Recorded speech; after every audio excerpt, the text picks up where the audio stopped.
friends that he had? Some of them. Like who? Quite a bit of them. I kind of knew they come around and speak or sit there and have such a play a video game, Okay. Do you agree that Henry Hayes growing up, he had no real health concerns, is that right? Yes. That he had no major injuries to his head or anything like that, is that right? Only major injury he had dislocated his shoulder playing football game. Okay. So he pretty much had a normal childhood, is that right? Besides you and his mother separating? Yes. And his mom being incarcerated? Yes? Yes. Okay. Nothing else? Thank you. Any reader? Thank you, Mr. Hayes. Party next witness. Well, at this time, before I talk about the witness, I'd like to refer to these testimony of these defense sentencing in this morning. No objection. Certainly. On your? He certainly. Yes, sir. That's exhibit 137. Yes, sir.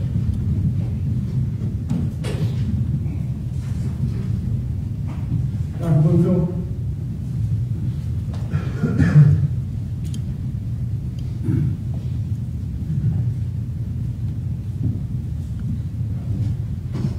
Please raise your right hand.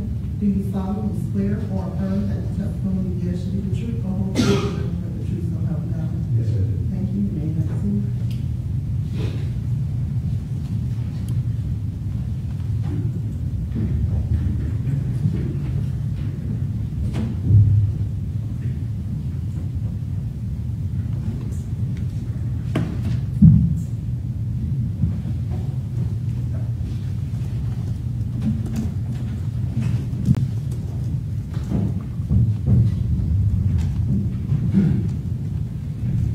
Could you state your name, sir? Stephen Bloomfield. And what is your occupation?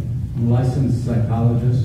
My practice is located at 3725 Yukon Station, Port South, Jacksonville, 32217, and I specialize in forensic and clinical psychology.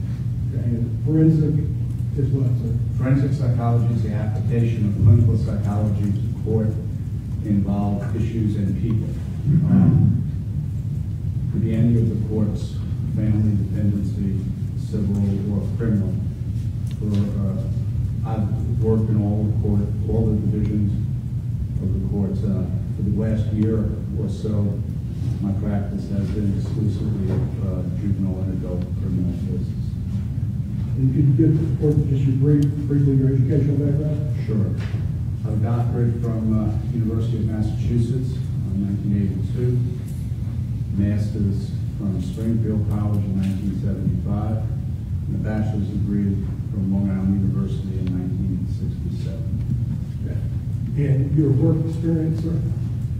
Well, I became licensed as a psychologist in 1984. Prior to that, I had an extensive experience in mental health work. One of the first positions I held after graduation was working with street gangs in New York. I then taught. I worked in other youth-oriented programs in both New York and in Massachusetts.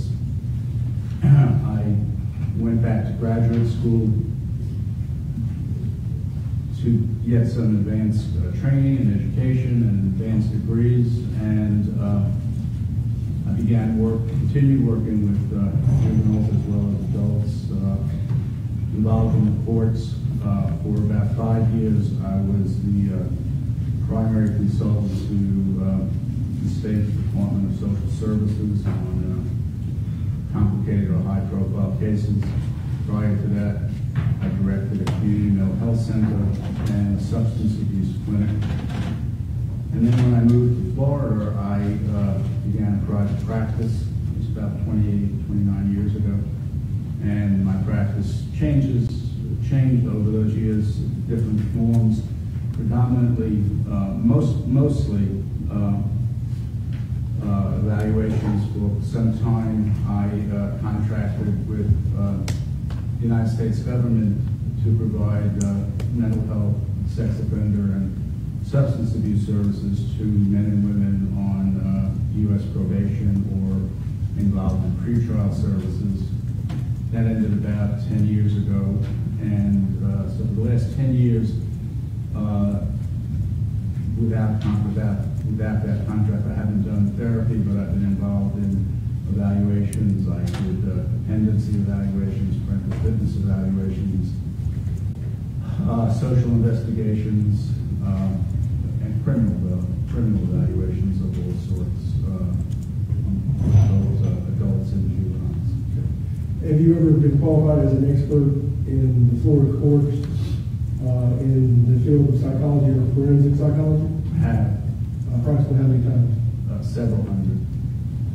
Your Honor, at this time, I intend to Dr. Bloomfield as an expert in forensic psychology. Dr. Bloomfield, did you have a chance to evaluate my client, Henry Hayes IV? I did. Just approximately how many times did you meet with Mr. Hayes? I must have seen him.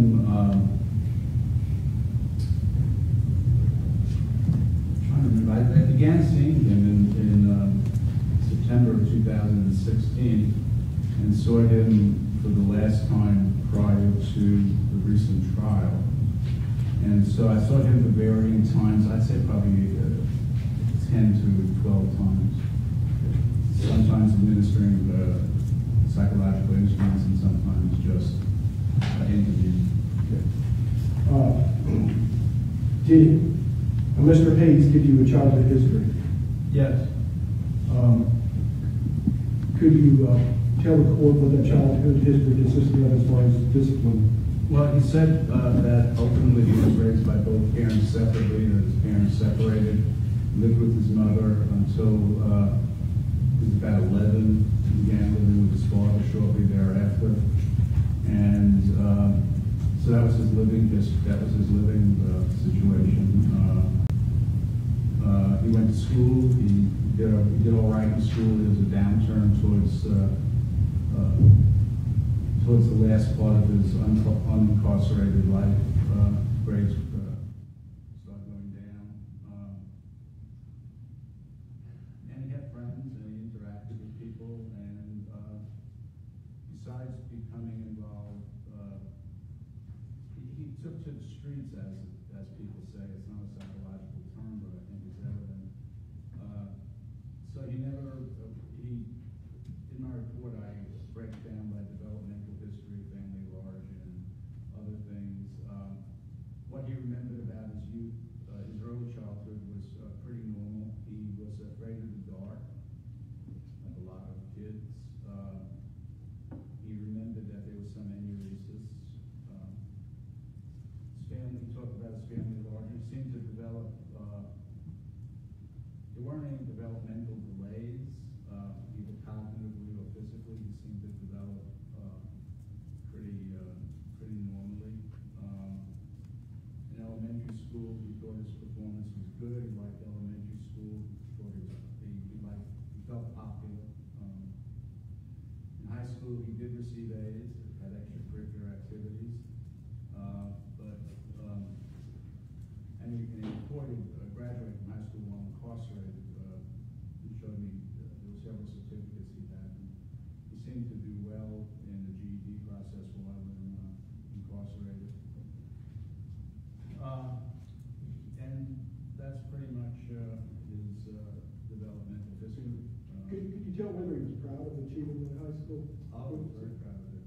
There was a couple of times where I would come up and he'd be in class and he'd ask if I could come up at a different time so he'd go back to class.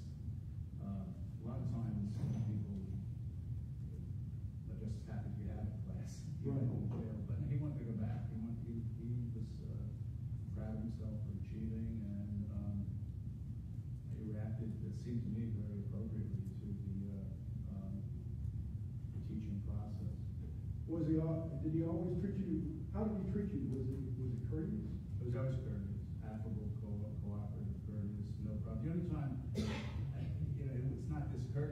the only time that there was ever any kind of issue was when he said, instead of doing this, can I go back to class? And I said to myself that, that's such a more positive thing to do that I was willing to do something else with my time. But it wasn't, he was never discourteous, participated fully, took battery, big, a tedious, I'm trying to think of the right word, tedious battery of psychological instruments. He responded straightforward, didn't try to manipulate them, didn't complain about them. Long instruments, 344 questions, 161 questions, and then an IQ test. But no complaints, just did it. One of those tests you gave him was the Wechsler Adult Intelligence Scale, is that correct? Yes, that's correct. Could you tell the court, did you give him a full IQ? Did he achieve a score on that? Yes, that's the adult IQ test, and it has a variety of subtests, all of which I listed. And so the subtests, there are 10, and then they go into 5 different composite scores.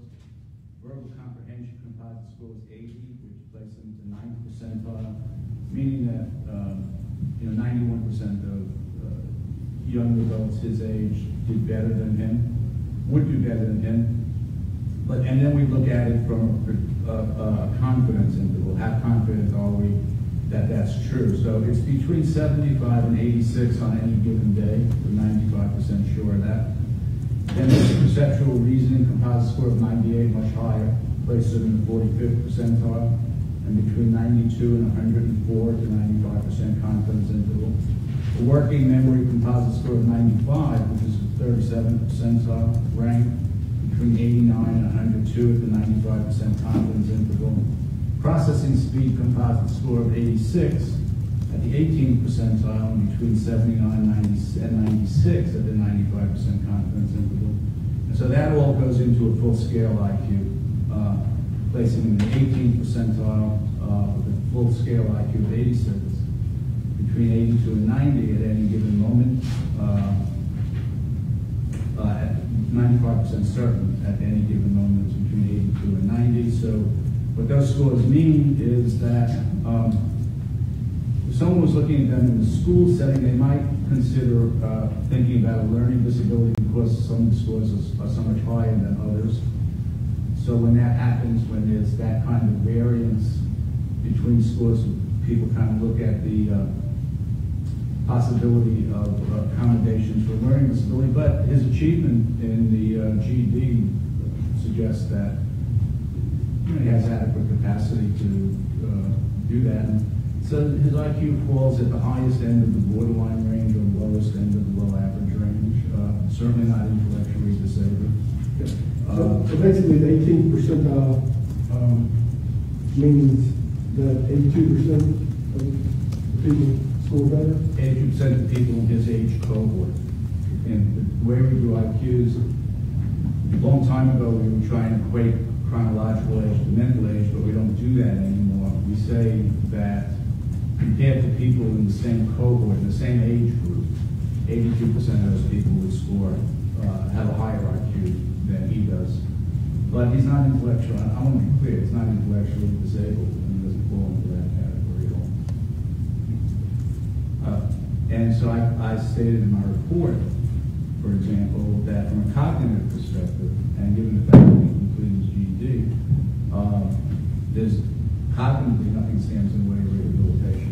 There's nothing from his cognitive intellectual capacity that would impair his ability to participate in rehabilitative programs. That's one of the things we look at about it. Right. In other words, he could participate fully in rehabilitation, is that right? He could, sure, and he could,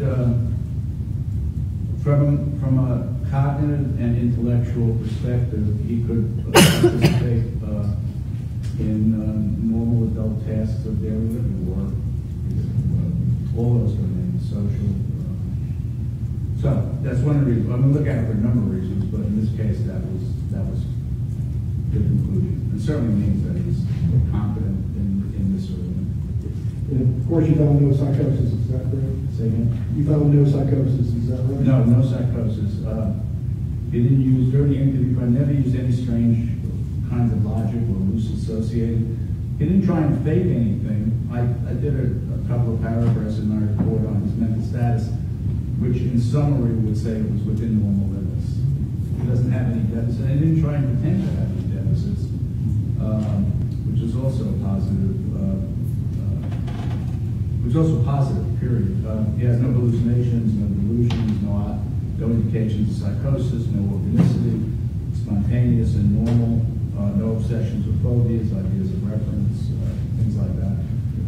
So it's nothing from a psychopathology perspective that indicates that there would be any issues with, for example, rehabilitation or entering the community at some point.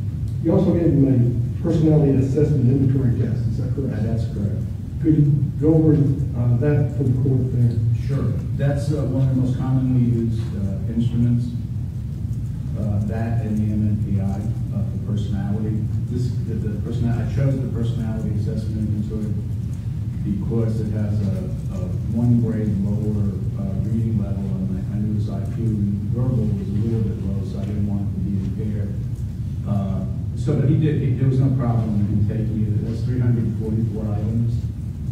The profile yielded validity scores that were fully within normal limits. He was not trying to distort the test by being overly favorable or negative about himself. There was no lingering. There were no marked elevations that could be considered to indicate clinical psychopathology. There were no unusual thoughts or experiences, evidence, no antisocial patterns, no problems with empathy, extreme moodiness, no problems with unhappiness or depression. It's a little sad, obviously, but no marked anxiety. He's able to manage his anxiety and no particular somatic issues. Again, I thought that's an excellent prognosis for change. Personalities aren't fully formed at his age or younger. They start forming, but it's critical. It's critical how his personality becomes ingrained, and he has every potential for having a positive personality. So you would say that he has an excellent prognosis for change and rehabilitation? Based upon no psychopathology, right? There's nothing standing in the way. There's no impairments that would stand in the way if he was in a rehabilitative setting. And you also gave him the Genesis inventory, is that correct? Genesis inventory, yes. It's a little different. It's an instrument that's designed particularly for internalized measures of criminality behavior. So it tries to take the issue of person did bad things, they committed crimes, or they did some bad things, and we try and look all the diagnoses that we use that involve criminal behavior, non-psychosis, or either conduct disorders or antisocial personality disorder or psychopathy. And each of those diagnoses are not just lists of negative behavior. There are always 3 aspects to it. There's a list of negative behavior. Has the person done these negative things? The second aspect is it internalized? Do they ingrain? Can they not be amenable to change? And the last thing is, does it cause impairments in their function? And that's when someone has a disorder. Remember, the key in those disorders is the word disorder. It's not just criminal behavior. We know criminal behavior, but this is a disorder. So this tries to look at that, and it has a social maladjustment scale, which measures attitudes expressed by people who did not meet in socially approved ways the demands of living, and the score was low, not indicative of a problem. Regardless of behavior, regardless of what he might have done or might not have done, it's not internalized. He has a value orientation that doesn't, that's positive.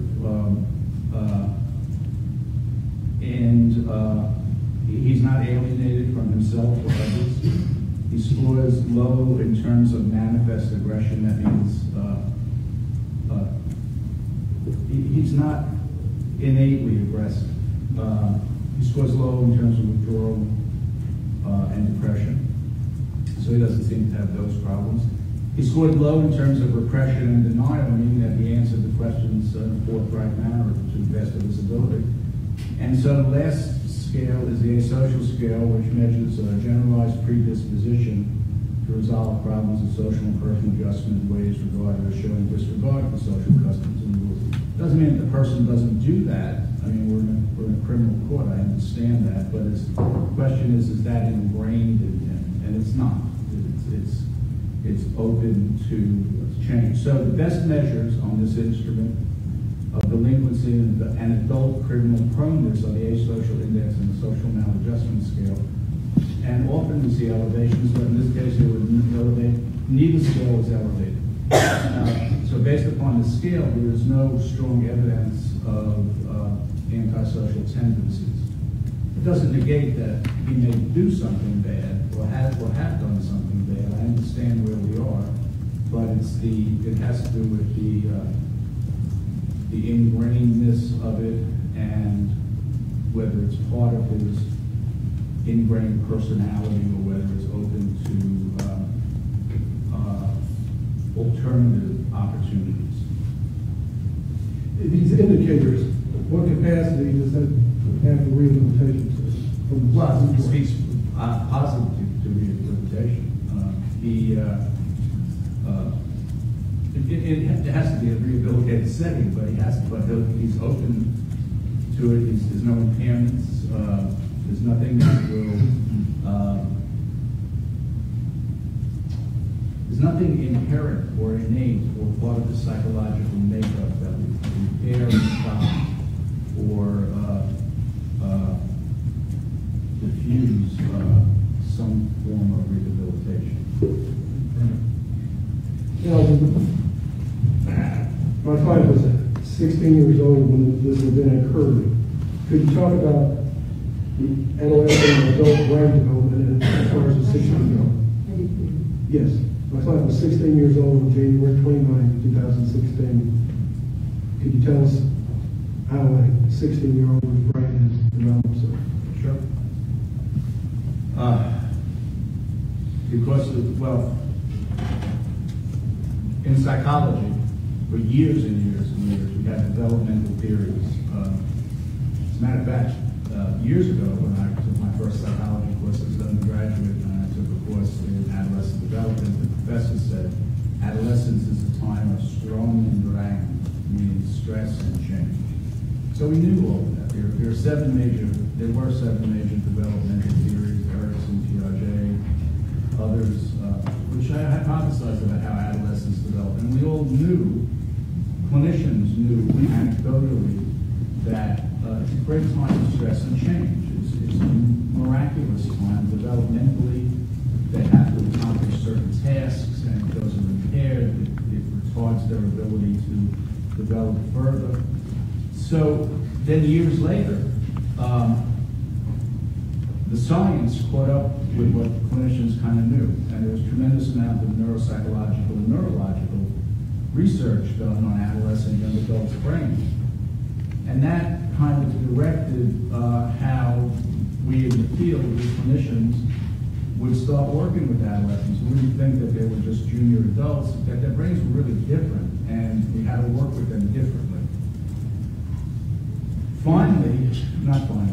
The next step was the legal system caught up with the science. The U.S. Supreme Court asked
and perceive differently and act differently, and change happens normally. Would a person 16 be susceptible? Say again? Would a person that's 16 years old be susceptible to peer pressure? Oh, definitely, yeah. And why is that? Not just as part of their personality, it just is. I mean, it has to do with the fact that their personalities aren't fully formed and their brains aren't fully formed. And so all people that age are susceptible to peer pressure, or some to pro-social, positive peer pressure, and some to negative asocial peer pressure. But they're all, it's a given that that's a truth for that age. And of course, you stated that very impetuous, immature, and failure to appreciate the risk. Correct. And a 16-year-old, why? In other words, the brain development. It's the same reason. It's because they're immature, and then so what affects that immaturity? How do some people that age? All people that age are immature. All people that age are impetuous. All people that age are impulsive. Part of the task, the developmental task, is to move beyond that, to achieve beyond that. We heard earlier, I heard, so I guess I still like to come back in, his father say that he was, you said, or his father agreed that he was a latchkey kid, so he was at the streets. And so he was impacted most likely by more asocial elements than prosocial elements. And that's why we contain children that age, and you don't want them to be in school, want them to develop socially. And our teachers are trained not only to teach content and subject matter, but to teach social skills and interactive skills. That's why we want them to be involved in sports, not so that we know they're all not going to make a future in being athletes, but that they can develop and learn from appropriate leaders. We want them to be involved in churches and synagogues and mosques or whatever, so that they, again, see pro-social things, because that's what they're influenced by. If they're on the streets, they're more likely to be influenced by asocial things. So that becomes the difference of what happens.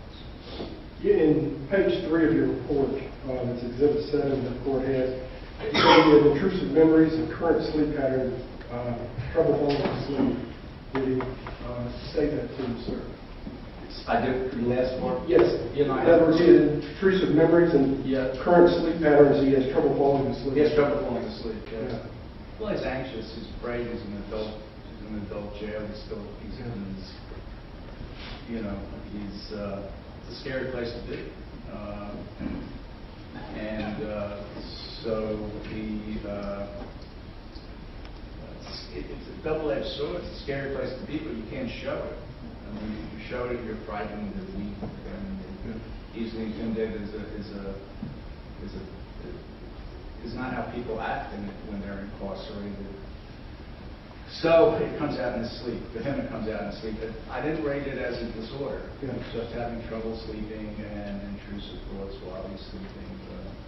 Did he show remorse to you, sir? Say again? Did he show remorse to you? Well, yes, he was definitely sad about what happened. But he didn't. I saw him before the trial, so he didn't at that point admit culpability, and he informed me that other possible legal situations, and he was encouraged by his counsel, I guess, to not share details of his guilt or innocence, especially before the trial.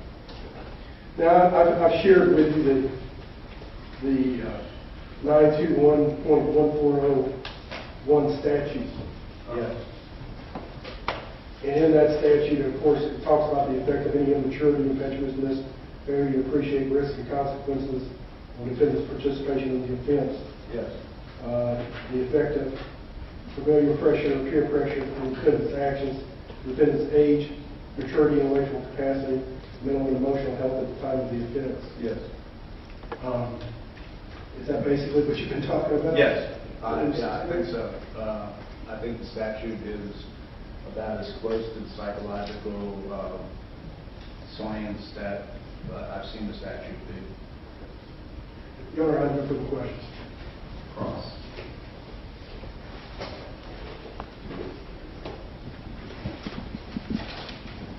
Good afternoon, Dr. Winslow. Yeah.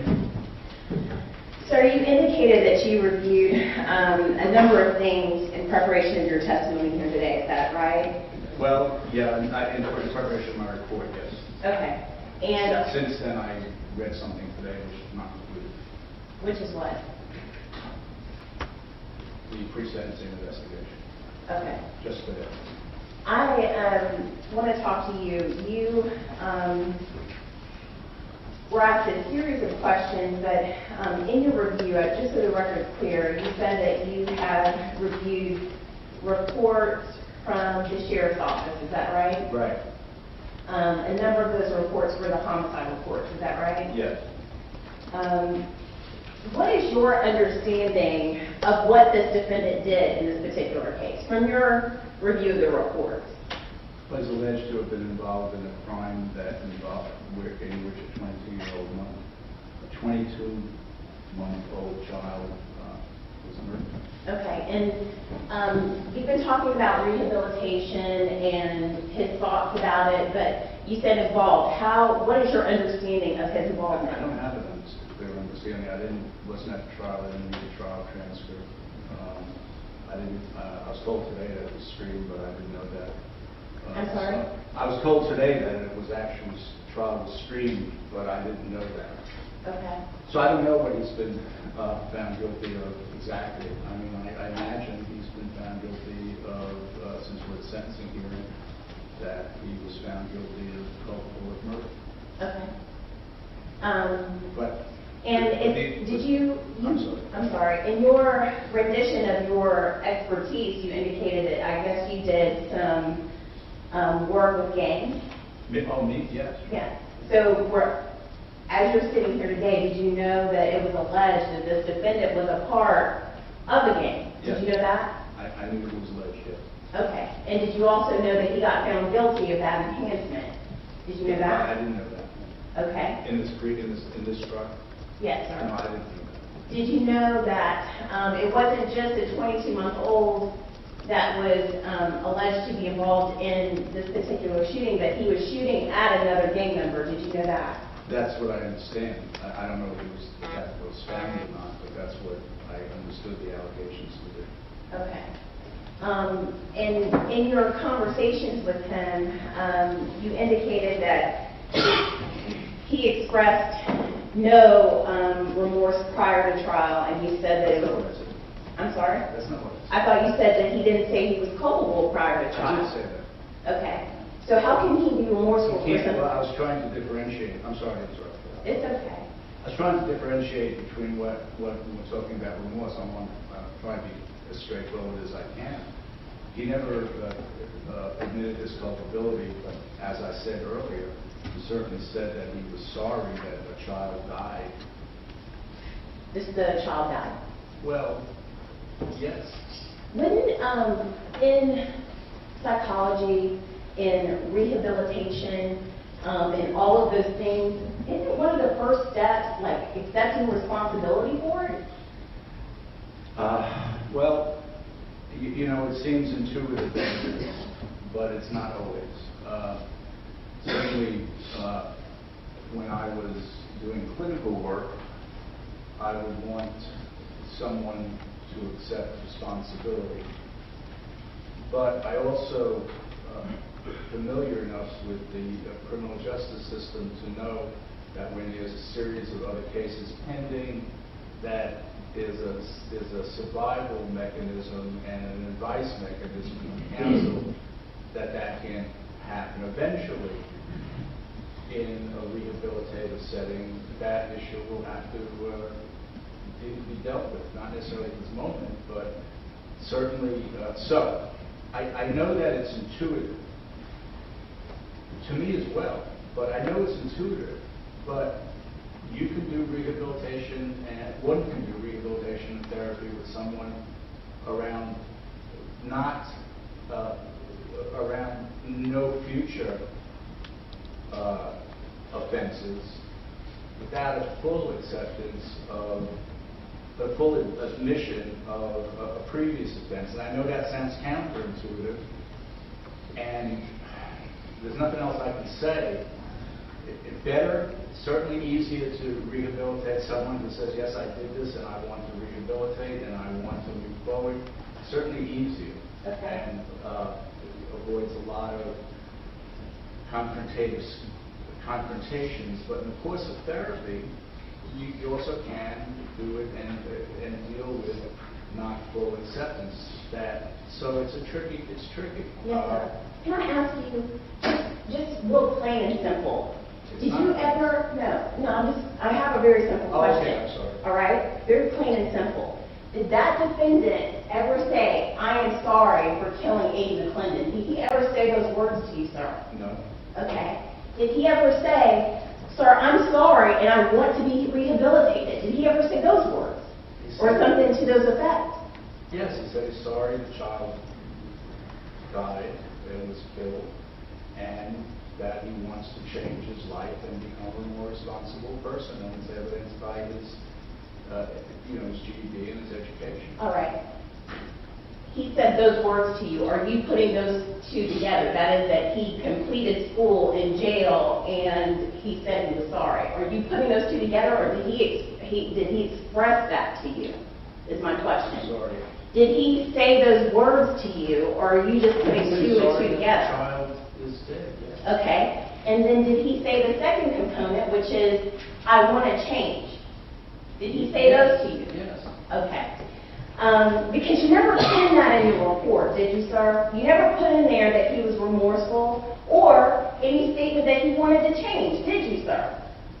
I imagine not. You read my report. There's a lot of things I didn't say. Okay. And it also says that you reviewed, at least, an extensive amount of jail records. What were those? Well, I don't have them all with me, but there were some disciplinary reports, other records from the jail, his behavior, his schooling, those kinds of things. All right. You talked about his positives. That is, Say again, I'm sorry. you talked about his positives. That is that he was able to complete school in the jail. He also, in the jail, under very tight supervision. You would agree with me on that, right? Okay. Okay. That means that somebody's watching him 24 hours a day, right? No. No. Okay. All right. So, if you don't consider the jail tight supervision. No, I didn't say that. I said yes, tight supervision, and I said no, no one's watching 24 hours a day. You asked me two questions, and I gave you two different answers. All right. Well. You think people will watch 24 hours a day in jail? That's ludicrous. All right. They do have supervision in there, correct? Sure. Surveillance cameras. I don't know. You don't know.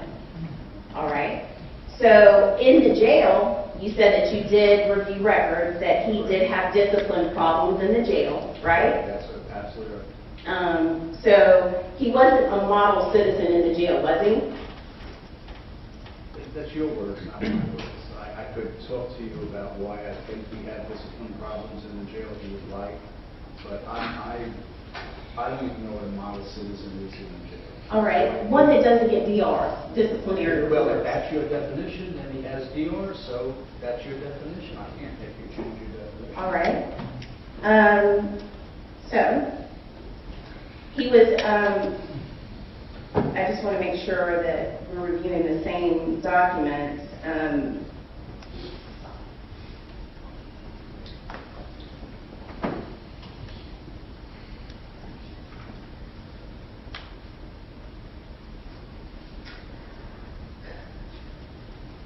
One of the reports was for disorderly conduct. For what, I'm sorry? Disorderly conduct. Disorderly conduct. Do you remember that? Yes. One was for possession of jail kites. Do you know what jail kites No, are? I really don't. Okay, they're notes. that are not allowed in the jail. Okay. Okay. Did he deny being a gang member to you? Yes. He did. Okay. And when you were talking about peer pressure, wouldn't it be important for your analysis to delve into whether he was the one doing the peer pressure or not? Or are you just generally blanketly saying anybody that's under 18 or under 24 because of juvenile brain development is automatically peer pressure? What I testified to, when I testified about peer pressure, I was testifying about adolescent and young adult brain development. And in fact, according to the science, and I think I explained it in depth, that there's peer pressure in which some people have pro-social peer pressure and some people have asocial peer pressure. And I think that I said then, and if I didn't, I'll say now, yes, everyone 16 years old is susceptible to peer pressure. Some people are susceptible, so it depends on what's going on, what the peer pressure is, what's going on around them. They go to church 3 times a week and are active in their schools, they're susceptible to positive peer pressures. If they're on the streets and hanging out and doing negative things and being with asocial people, that they're susceptible to that. And it's not, and so peer pressure is an internal state, and one can't make a judgment on who is exerting peer pressure to who at a certain moment, and that's not what I was talking about. I was talking about the science of why adolescents and young adults are different than mature adults, and that was the questions that I was asked, and that was what I answered. I can't say during the course of any particular event that's he exerted peer pressure, someone else exerted peer pressure, or they both exerted peer pressure. I'm just saying what happens to an adolescent's brain. All right, now I want to apply to this case, not talk about it in general. Do you have any professional opinion about whether this defendant in particular was peer pressure? Because my understanding is there was no talk about gangs or his involvement in it or his role in it or what he was even doing really at the time. So I understand you talked about the science, but in this particular case, can you render any opinion as it relates to Henry Hayes? About what? About whether he was suffering from negative peer pressure or positive peer pressure or any of those things that you talked about to the court.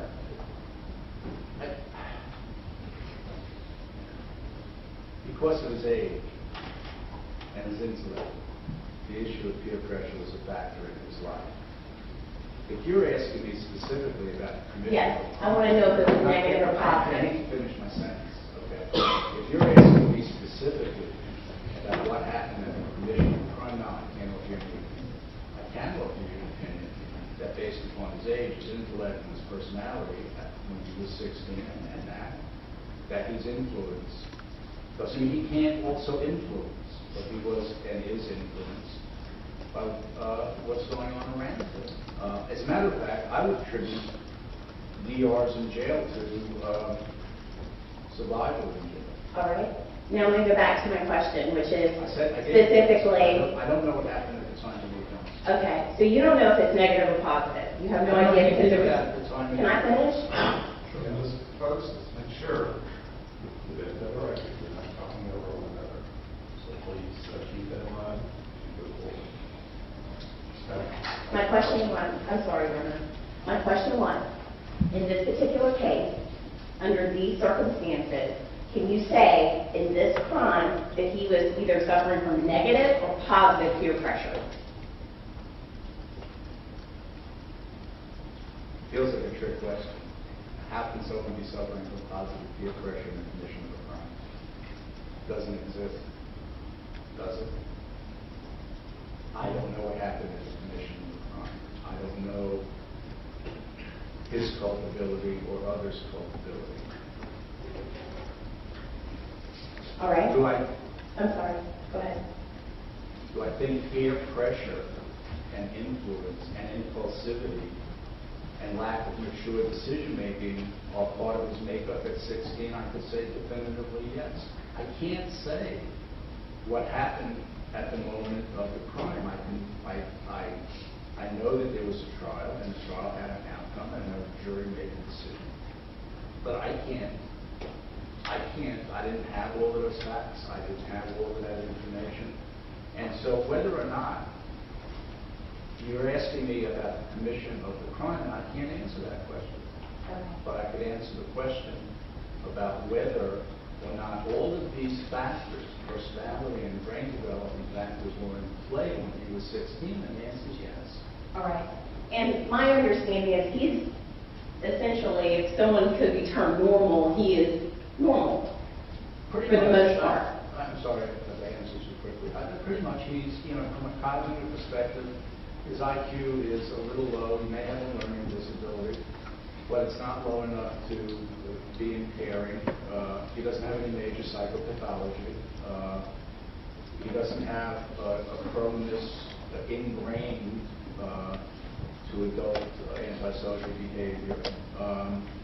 So, normal is a lay term. He's within normal limits in all of those domains. No psychosis, no impairments in terms of mental status. He certainly is confident. And I don't think he has a diagnosis except for a mild depression, maybe.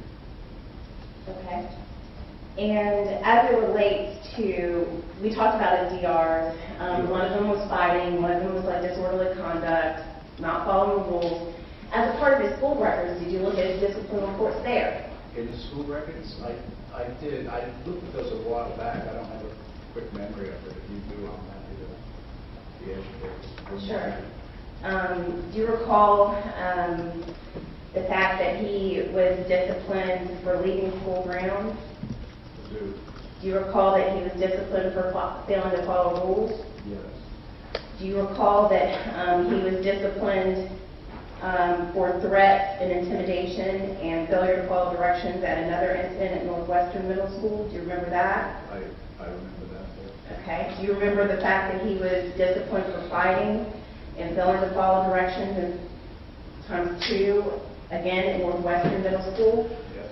Do you remember that in St. Clair Academy that he was disciplined for disrupting the classroom and simple battery on another student? Yes. And do you recall that at the same St. Clair Evans Academy that he was disciplined for possession of a knife or a similar instrument? I have a quick recollection, but I think I do. All right. So he has a history, even outside of the jail, not following directions, fighting, and things like that. Wouldn't you agree with me on that? Yes. Right. As far as his school attendance while he was out, he wasn't attending at the end. You said at the end, but it seems to be, like from the records, that at grade 10, that's when he really started going kind of off the rails. That is, he was getting D's and F's and not attending school. It seemed like that, yes.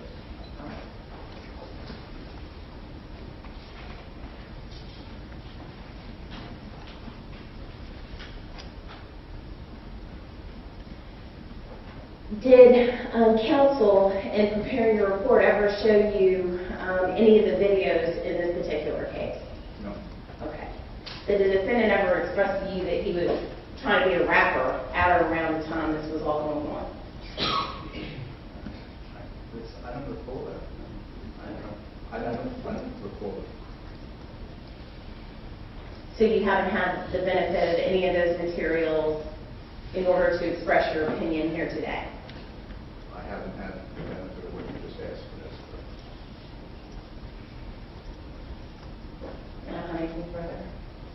Be right. Doctor, I've been practicing law for about 32 years, and this is at least the first time I've had a client. They had to prepare for sentencing that also has almost the exact same charges as another offense. Has that ever happened with you? That there was, that in one of your two cases that was similar, or? Yes. Yes. Okay. How many times? very few where that's happened. Okay. Makes it tough. Would you agree with him? It does, and it makes the evaluation tough because both you and he said there were certain issues that could be impacted to the other case. Now, did you happen to read his commencement speech to his high school there that was given to you? Say again, I'm sorry. Yes, his commencement speech to his high school. In Yes. recent. Yes. Yes, because yes. And would you agree with me that it's showing rehabilitative potential whenever he is saying in public that we as young adults need to listen to our mama and daddy and lead us away from the streets and the negative crowds that we associate with? I do, yes. I have no other questions, John. All right, Ms. Can you speak, Susan? Yes, Your Honor. Thank you, Doctor. Thank you. Your Honor, you only have any defense would have one of the side witnesses and 2 witnesses. I'm sorry. I guess the council will file the report.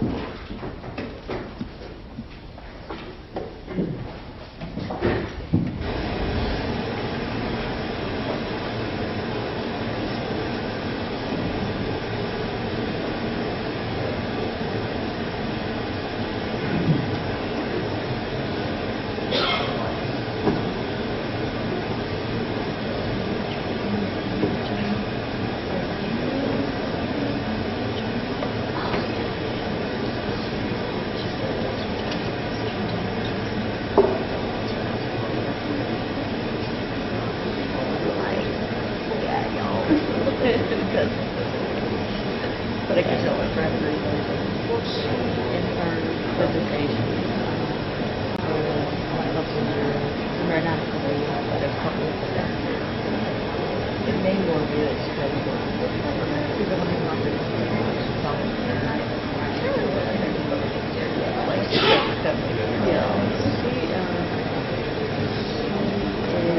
she did that.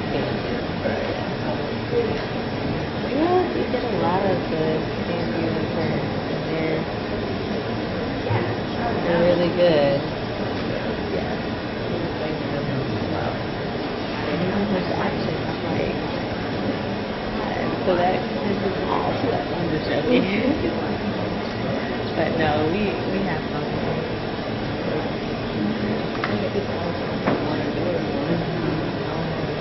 Do they allow you that? Yeah.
Really? Actually, no.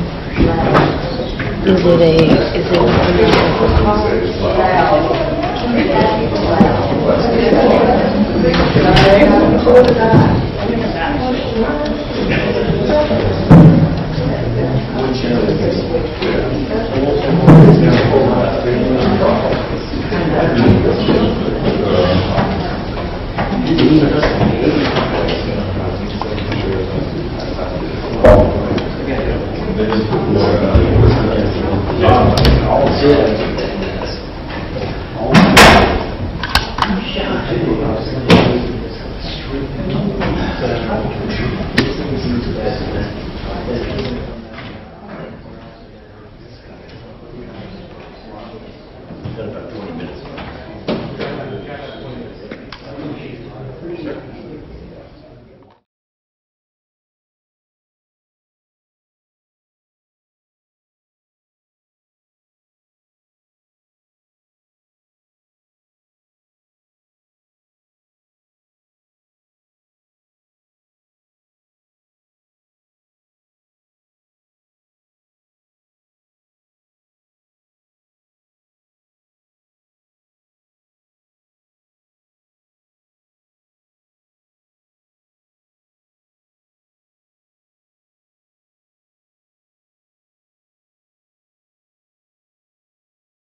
State of Florida versus Kwame Richardson and Henry Hayes. We took a recess in Mr. Hayes' sentencing hearing at the conclusion of the defense's case, and we're going to start Mr. Richardson's sentencing hearing. So, Ms. Wright, good afternoon.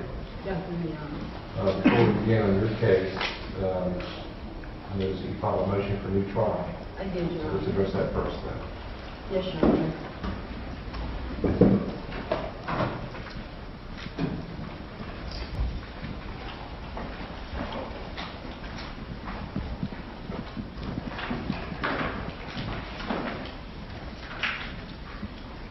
Your Honor, with regard to the motion for new trial, I won't address all of the allegations. I will just address, I guess, one I think needs a little bit more clarification. The first allegation I will discuss is the one found at number one, where I allege that the court should have granted the motion for judgment of acquittal. And in support of my position, I have a Supreme Court case. I'll tender a copy to the state and the court. Your Honor, in this case, I think the evidence, at least the salient evidence with regard to the motion for judgment of acquittal, boiled down to, with regard to Mr. Richardson, the fact that his DNA was found within the car, in the door of the car, and also the fact that his DNA was found on what was proven to be the murder weapon, at least one of them.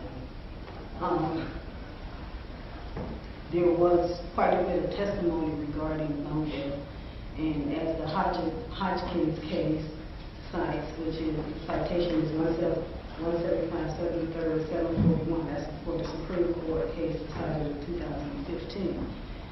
And it speaks about the fact that if the motive is one that is held by many people, then that really should not be used in denying the motion for judgment of acquittal, because obviously there are many people who had the same motive, and I think that's what we have an issue in this case.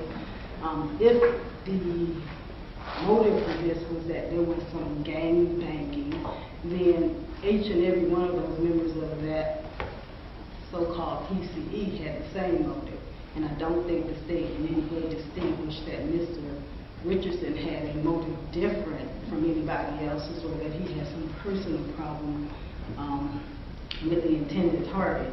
So I would submit to the court that the Hodgkins case talks about the circumstantial evidence cases, which is, this is essentially what it is. We have no eyewitness who placed Mr. Richardson at the scene of the murder. We have no person who came in here and made statements that Mr. Richardson made and admitted to this offense.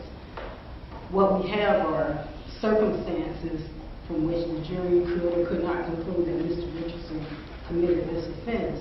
And I'll read from the case, and this is found on page 746, which would be page 2 of the second paragraph.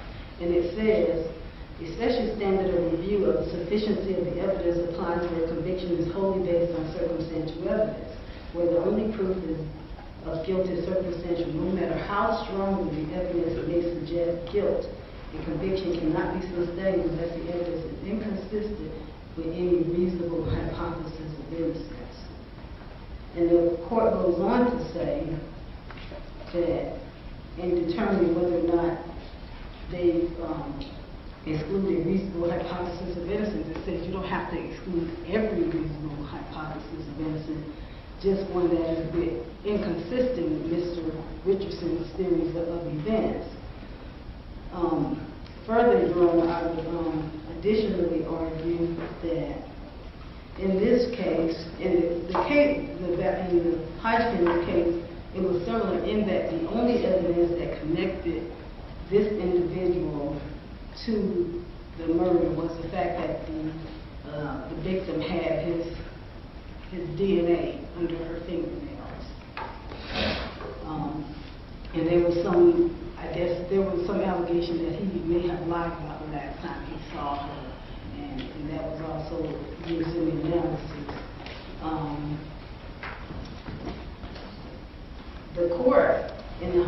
case found that there was not sufficient evidence and that the judgment of acquittal should have been granted. And I want to point the court to some of the reasoning of the Hodgkins court. Found on page 749, which is page 5. It says, no eyewitnesses placed Hodgkins in or around Lodge's apartment at the time of the murder, which is exactly what we have here.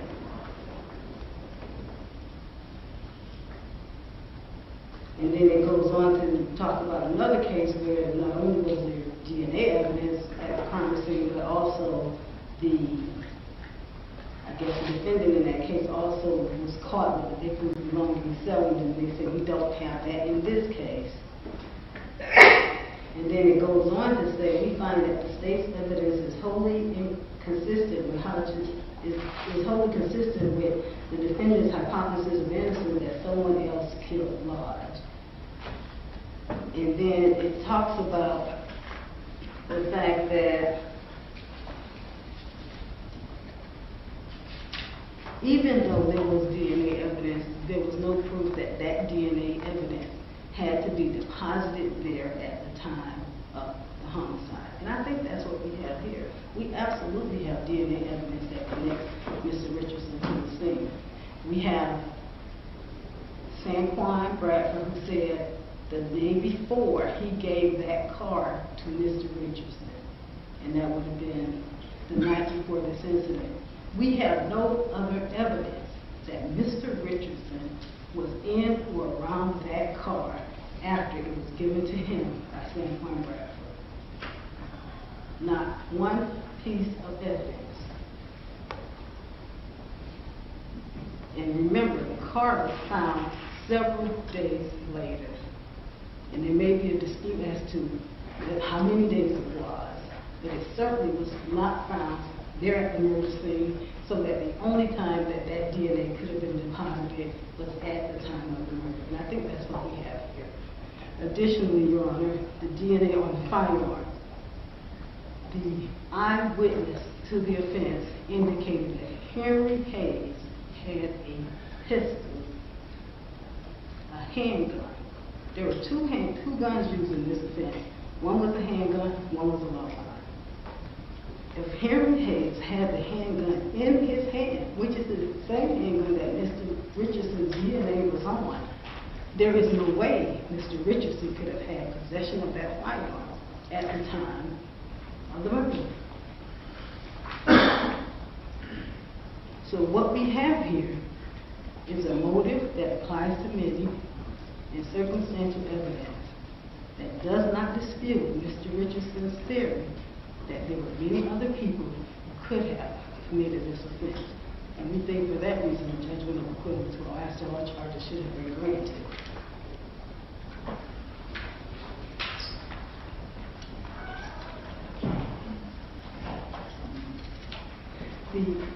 The other allegation I would address is the last, well not the last, the 15th allegation that I have cited within my motion, and that is the allowing the state to attack the character of Ashley Clark, which is essentially our only witness. I think it is clear that Ms. Kyle sought to make the jury not believe her because she perceived that she was sexually promiscuous. That, if in fact was her character, it had nothing to do with her credibility. And it absolutely was used not only through her cross-examination, but certainly through her closing argument to show that Ms. Clark should not be removed. Additionally, that I would submit to the court that Ms. Kyle had a reckless disregard for the truth with regard to how many felonies Ms. Clark had. Because we had established from the paperwork provided by their office that Ms. Clark had 8, and she recklessly said that she had 10, despite the fact that she knew that 8 was true. And Your Honor, for those reasons, in addition to those that I have cited in my motion, I would ask this court to grant Mr. Richardson a new trial. Mr. Hunt, your response to that? Your Honor, with regard to the evidence, I was pointing out a couple of things. Specifically, you have a statement that was introduced through St. Juan Bradford that he provided the vehicle to Kwame Richardson. That Kwame Richardson said at that time that they were going to use that vehicle because they were going to slide on Friday. That in and of itself, if he provided that vehicle to someone else, would have made him a principal to the crime, and at that point he would have been guilty for first-degree murder. But additionally, we have other evidence of him in possession of that car, which is directly after the shooting, a couple of hours. We had direct testimony from a witness who stated that he saw Henry Hayes and Kwame Richardson at the Gate gas station, standing outside of a white Toyota Corolla with dark colors. So not only do you have the DNA evidence that places him in possession of the vehicle and in possession of the firearm, but you have both before and after testimony as far as his possession and being around that actual vehicle. I would also point out that with regard to the number of convictions, I'm uncertain as to exactly, I don't have those documents in front of me at this point, but I would point out that defense agreed to that number at sidebar, and that's why we didn't have to prove those up, because they stipulated that was the number of convictions that she had. Further on top of that, I would point out that that was really, as far as the, I guess the promiscuous nature, that was what really part of what the entire closing argument was from the defense, that she had taken over San Juan Bradford, and that as a result of that, that's why he was committing the offense for her. So that was directly part of the defense that they used. So for those and all the other reasons and evidence that was presented at the trial, we ask the court to deny the motion. All right, I'm going to deny the motion for the trial as well as, if there's a renewed motion for judgment of the court, I'll deny it as well. Right, I have received a predisposition report and a pre-sentence investigation report. Ms. Wright, have you received those? I think I gave those copies to you earlier. I did, Your Honor. Any objections or exceptions to either report? Your Honor, we had only one objection.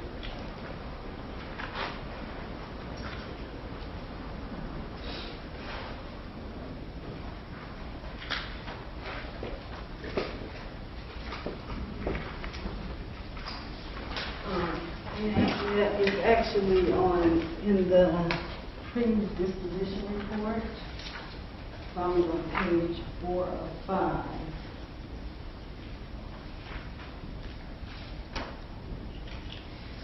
And this will be the third paragraph, where it says, youth reported he was involved in gang activities. He reported he became part of PCE in 2015 and regrets ever getting involved with them. Which page are you on? What is the predisposition report? Page 4? Okay. The one that was provided to me. Again. I'm sorry, it's the number that says page 4 or 5. That may be what. That's right. That's how I found it. Your Honor, what Mr. Richardson explained to me was that he was not a part of PCE. He indicates that when Kendra Austin was killed, before Kendra was killed, Kendra, I guess they became friends with those members of that organization or that gang or whatever through Kendra. And he indicated that when Kendra died, because they felt like they didn't get any justice because he was shot by the police, they started calling not only the block where they stayed on, they started calling it K block, but he indicated that they had a loose friendship with those members of PCE, that he was not a part of that gang or not a member of that gang whatsoever. So that's the only correction we have with regard to the information from within the predisposition report and the pre-sentence investigation report. Obviously, we dispute the facts that which cite Mr. Richardson's involvement. But other than that, there were no exceptions or objections. For the state, any objections or exceptions to either report? Your Honor, I would point out the same thing that I did in Mr. Hayes' pre-sentence investigation. More specifically, on page 1 of the pre-sentence investigation, that count number one, murder in the first degree is a criminal gang number, that is a capital felony. That count number 2, it says attempted murder in the first degree, it should be attempted murder in the second degree as a criminal gang number, and that is also a life felony. Then same for count 3, it says first degree, as attempted first degree murder as a criminal gang member, that should be attempted second degree murder as a criminal gang member, which is a life felony. And then the discharging a firearm from a vehicle is a criminal gang member. Count number 4 is a first degree felony. All right, we all know those are that's the correct designations for those felonies. Ms. Wright, do you have the witnesses? I'm not sure the family was not here when I came in. What's that? I can't hear you. They were not here when I got here, but I have some members here with them. You want to check real quick? So I'm going to hear from you first, and then I'll hear from the state after both Mr. Richardson and Mr. Hayes.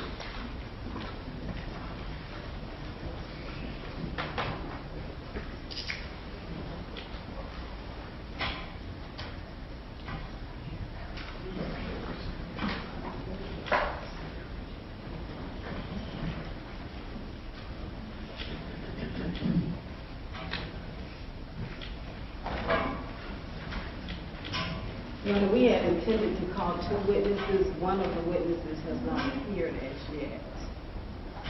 The other witnesses here? It's Mr. Richardson's mom. Okay. She's on her way? No, she's outside. Okay, we'll bring her in. Her name is Tracy Richardson, I believe? Yes, Your Honor.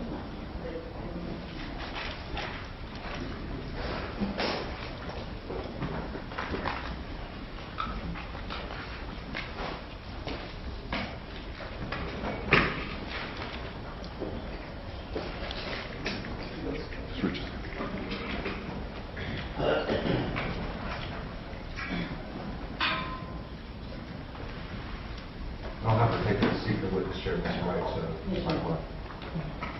Ready. Go ahead, ma'am. Well, get someone first. Hold on a second. Ms. Richardson? Ready. Please raise your right hand. Do you solemnly swear or affirm that the testimony you give should be the truth, the whole truth, and nothing but the truth, so help you God? Yes. Thank you. You may have a seat.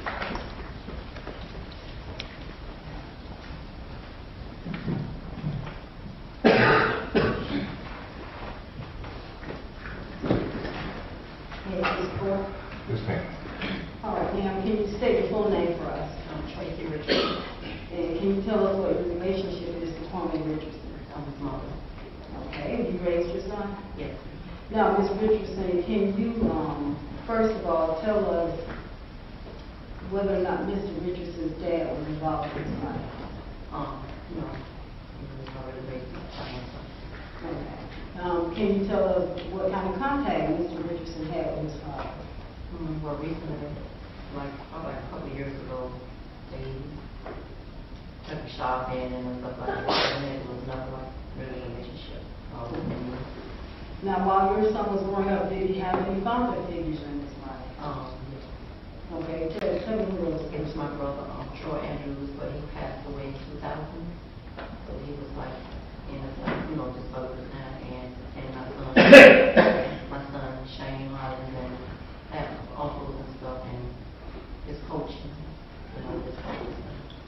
Okay. Now, did you notice any effects from the absence of your son's father in his life? No. You said no, you didn't. Okay. Now, It was just me and my son. okay. Well, you have other children right now? Yes, I have. Okay. How many children do you have? I have 7 in all. 7 in all. Okay. Can you tell us what your age ranges are?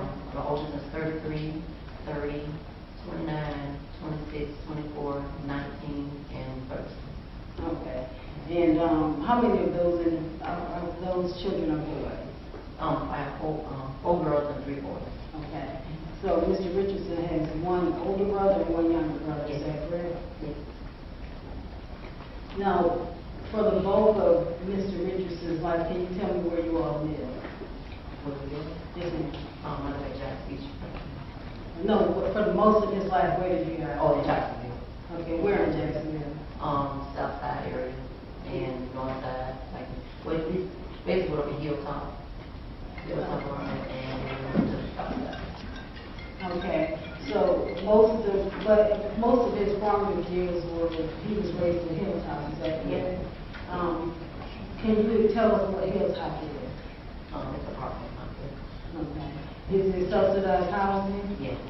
Okay, and did you live there with your 7 kids? Yes. Now, were you pretty much the sole support for your children? Would it be fair to say that you guys struggled financially? Yes. Tell us a little bit about that. You know, I'm going to be working by myself and have a little bit of support with my family over there, but some that I did by myself. Okay. So you provided for yourself and your 7 kids Yes. alone. Now, did you at times have to go without things? Well, yes, I have. Not many, not that much, but I have. Okay. And did you receive any assistance? I received food stamps and ALDC just for a period of time. I always had a job. Okay. So you just would use it just to kind of stand in the gap when something was going on with you, is that correct? Yes. Now, Ms. Richardson,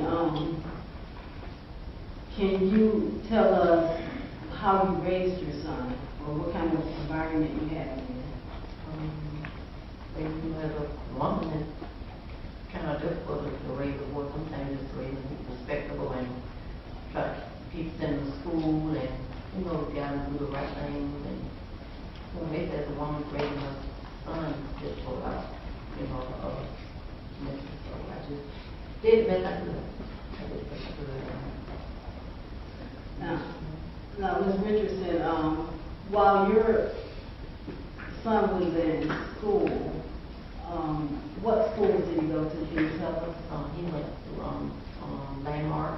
He went to it was Long Creek School, St. Clair Arizona. He went to Sandalwood, and his last school was on the Caterpillar Academy. Did he also go to Northwestern? Yes, and no. Okay.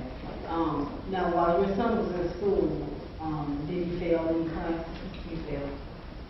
And what grades were those? That was the second, and I think it was one more. Okay. Now, I'm sorry, who's Seventh grade. Okay. Now, Ms. Richardson, while your son was in school, did you all determine that he had an intellectual disability? Yes, they notified that and he was in the 5th grade, I think, at school, and there was an IEP. Okay. And what is an IEP? It's the impaired, I think it's like the- slow learning, slow learning, able to catch up with the others. Okay. Now, he had an IEP, and the reason for his IEP was that he had an intellectual disability, is that correct? Yes, and I received exercise. Okay. Now, can you tell us what kind of measures the school took to deal with that intellectual disability? Well, I went to a couple of counseling at the university. We had to go there, and that's when they really seen that it was longer than we went to at the night for some counseling and they determined that we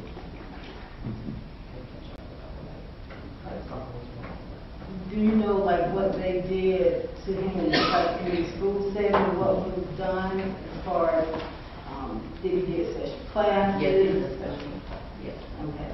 Can you tell us about the special classes? It was hard for him, like he didn't want to be in class. So he gave him like pretty much hard time. He didn't want to do that, but When you say he didn't want to be there, what do you mean? like more like embarrassing. Was he picked that because he was in those special classes? Man. Was he picked that because he was in those special classes? Well, no, he really wasn't. You know, that probably just like, just didn't want to be. Okay. How did you do well in those classes? Yes. We thought we wanted to. So once you guys determined that he had an intellectual disability, did you see an improvement as far as his grades and his schoolwork? Well, kind of sort of. Not really?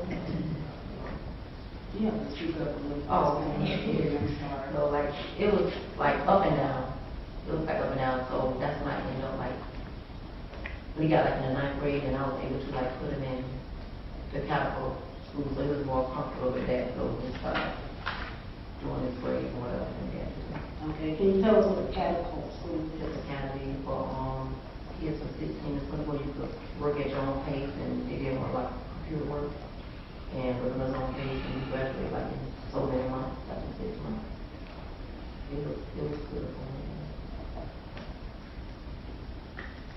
Okay, Ms. Richardson, now, were you aware of the persons that your son was associating with? No, because, when anybody around. No, I didn't. No, I didn't. He didn't know anybody around, like, he was I heard, but other than that, I never, I'm not being around my house or anything. None of that. Okay. Now, were you at the time of the incident that he's accused of, were you keeping close tabs on him, or what was going on in the home as far as your son is concerned? Well, when I got that information from me, he was already at the program, so I was unaware that he was accused of this anyway, so until they went and got him, so I didn't know anything. Right. I heard about the baby incident, but I didn't know that my son was accused of this until now. Okay. Until I seen Henry, and never came up, like till we went to that program. So I was unaware of it. I just heard about it, but I was unaware of they was involved. But just before you went to the program, can you tell me like what he was doing or what was going on with him? He was on the anklet. He was on the house arrest anklet. Okay, for how long? For like 3 months. He stayed on that, he had to go to the program, so we dropped him off at the detention center. That's when he took the ankle off, and that's when he went to the program. Okay. He had that on for like about 3 months. Did you know of any gang activity on the part of your son? No. Had you ever? No. Everything I'm here is in this court. I'm here now. But I'm here now. I'm new and fresh on it. Had you ever seen him with a firearm? No. What about drugs? No. Okay. How do you think your son kept this stuff hidden from you? Ma'am? How do you think your son kept this stuff hidden from you? How do you think he kept it from me? Never said anything about it. I didn't show you no kind of signs of nothing. Okay. Well, let me ask you a little bit about your son's juvenile, his history with the juvenile system. Your son was arrested in 2012, is that correct? Yes. And that was an incident when he was 12 or 13 and the boy Yes, was 10. 13 with a little girl, him and 2 other friends. Little girl, and one of everybody, little girl. So I after... just saw it passed around. Okay. What's that? Ask the question again. When I asked her about the charge, actually, and I think she just added some additional information. No, but ask the question again. I want to make sure I heard it right. I said, this was an incident when your son was 12 or 13 and was involved with a 10-year-old girl. Okay. And your answer, Ms. Richardson? I didn't. The little girl was a pass around. Now, was your son put in a diversion program as a result of that? Yes. What happened as a result? Well, let me ask you this. After that incident in 2012, did your son get any additional trouble? Well, after then, he was doing the juvenile, he got pulled over with a couple of brands. Was that in 2016? 16, but yeah, that's when I started racing with at the Buffalo Wild Wings. Okay. That's the only thing I got when his probation officer called me and told me about it. Okay. From 2012 to 2016, your son from what you know, had no contact with the juvenile justice system? Well, yes, he went there like twice for riding in the car with his friend with a gun, all that, but he never was. I was going back to work, he was never violated anything for it. Okay. Now, was your son ever arrested for any violent offenses? No.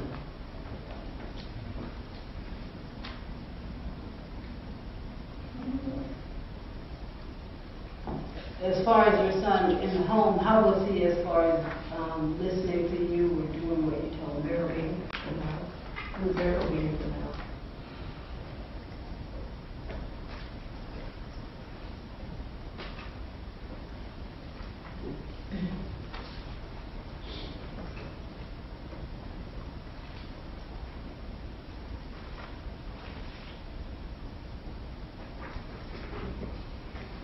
Now, I want to ask you a little bit about your son's athletic endeavors. Now, throughout his life, your son played sports, is that correct? Okay, can you tell us what sports he played? He played for Greenwood and Grand Park, and he played I think quarterback on one and halfback on one. Played for Greenwood and Grand Park. So he played football for those. Football. Okay, when did he start playing football? When he was like 13, 14. That's when he started? Yeah, 13? like 12, 13, something like that. Okay, and did he ever play for school? No. Okay. Did he ever play basketball? No. What about soccer? No. Just football. He was just into football.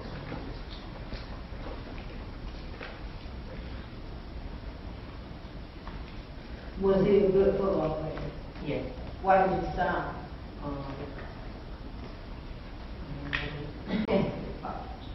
If he had enough.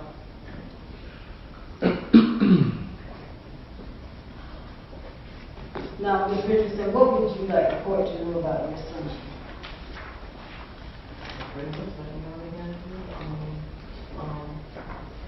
He's not that type of person that they made him out to be.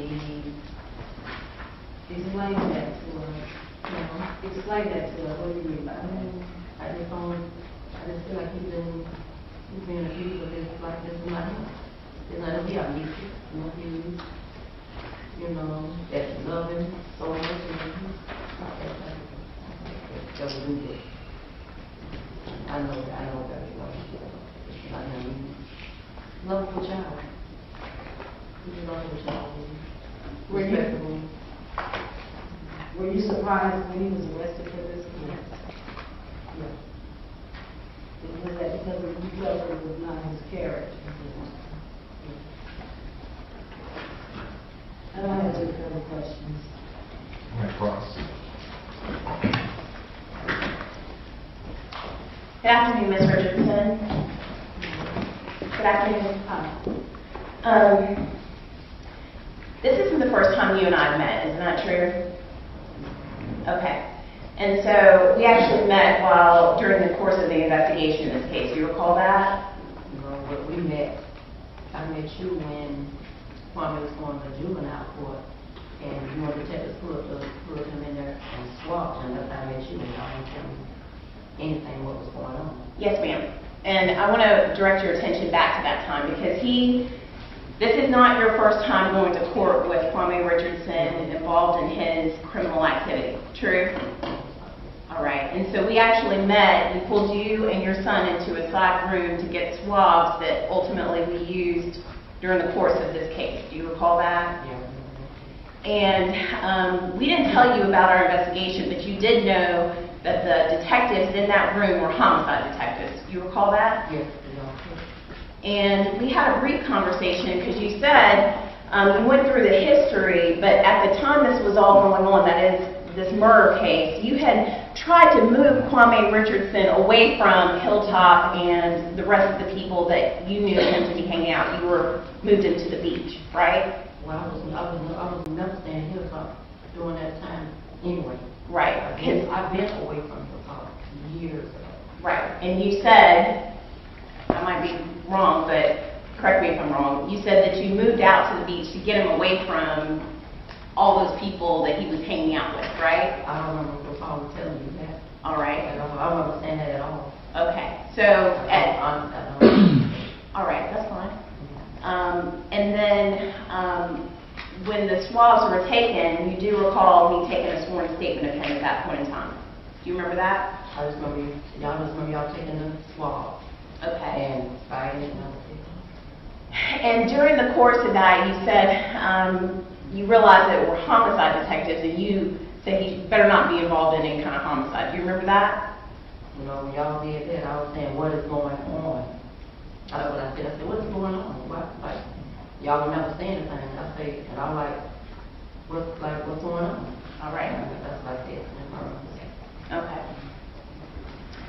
And you indicated that you weren't familiar with a lot of his friends. Is that true?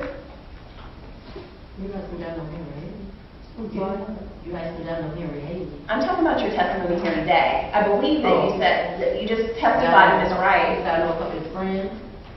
She asked you if you knew any of the friends that he was involved in. Do you remember that question she just asked you? You said you didn't know really any of his friends. I mean, I know.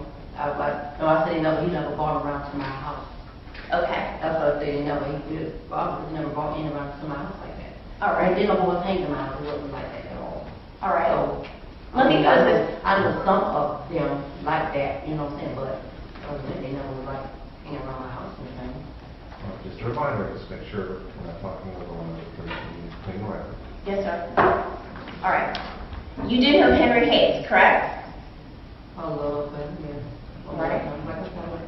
He didn't grow up, I didn't remember him as a little boy. I know Kendra, because they grew up, it was somebody, when there was little boys, I remember growing up. But Henry Hayes is like, I never knew him up until like, really now. I didn't know probably 2 years. Okay. You know, because he wasn't raised, I never seen him around. Probably he was coming up as a little boy, you know. I remember Kendra and Colby and all them, they, you know. I never, he didn't stay in here talking about staying here talking. I know Kendra knows I stayed in here. So I know them little boys, the little boys, St. Juan, all of them. All right. All of them played together, everything. Okay. So you said Kobe, so we're talking about Kobe Norris. All right. Do you know Montego Brown? No, I don't. Okay. I didn't know about him until this Rico man. I don't know. I never heard of him. All right. No, but I didn't know him. Did you know Ray? No, I don't know Ray. Did you know Cynthia Hayes? That's cousin Henry's sister. Henry's sister. That's about it.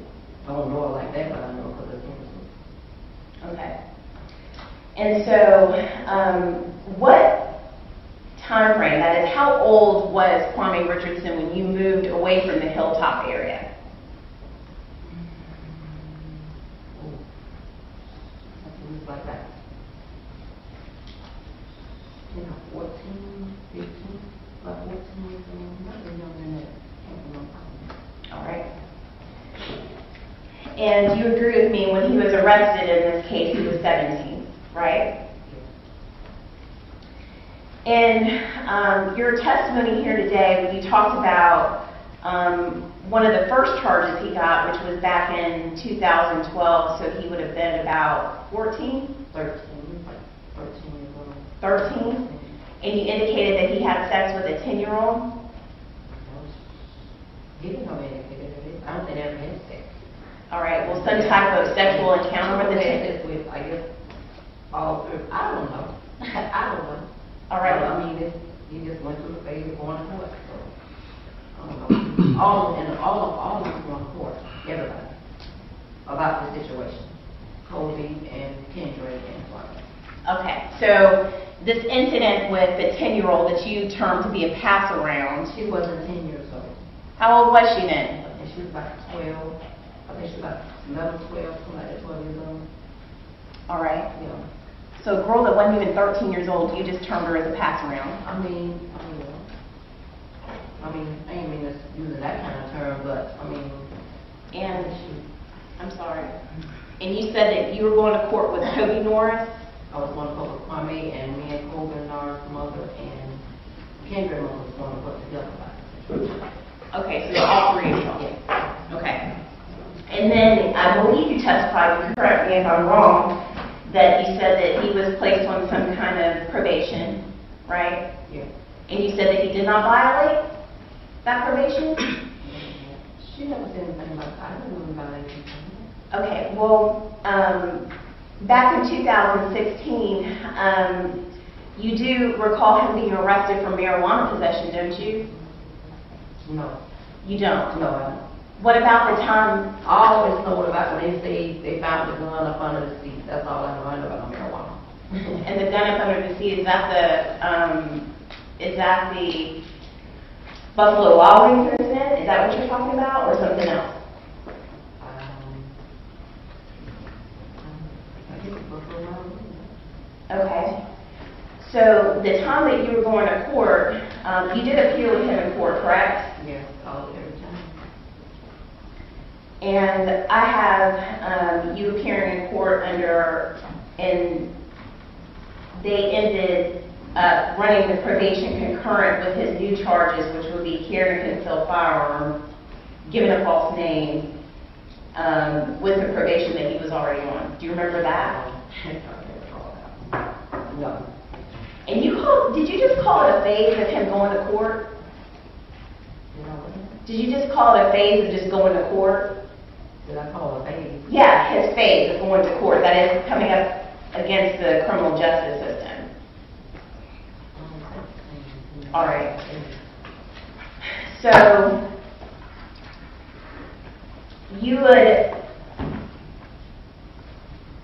believe you testified that he was involved in Grand Park at sports. Is that right? Yes. And Grand Park is an alternative school, correct? No, not at Grand Park. He never went to Grand Park School. He played for Grand Park. All right. You said that he went to Catapult Academy, correct? And you said that he liked it. Yes. That's a dropout school, correct? Yes. Talking about it.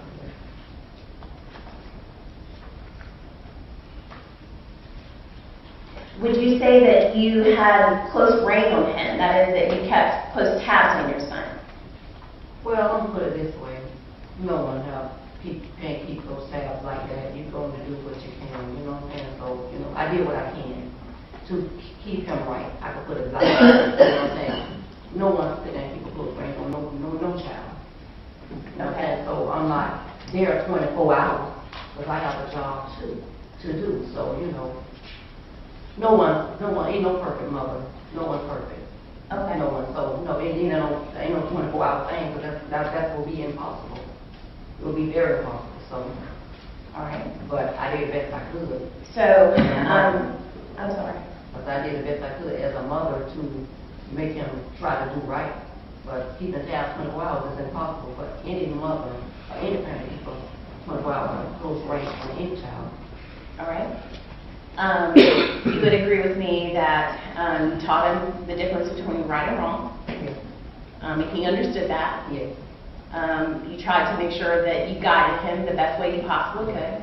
I'm not saying that I'm not trying to criticize you as a mom. I just want to be clear on that. Okay. Yes. I'm just saying, like, you did try to do these things for him, correct? And at some point, he started making his own decisions, right?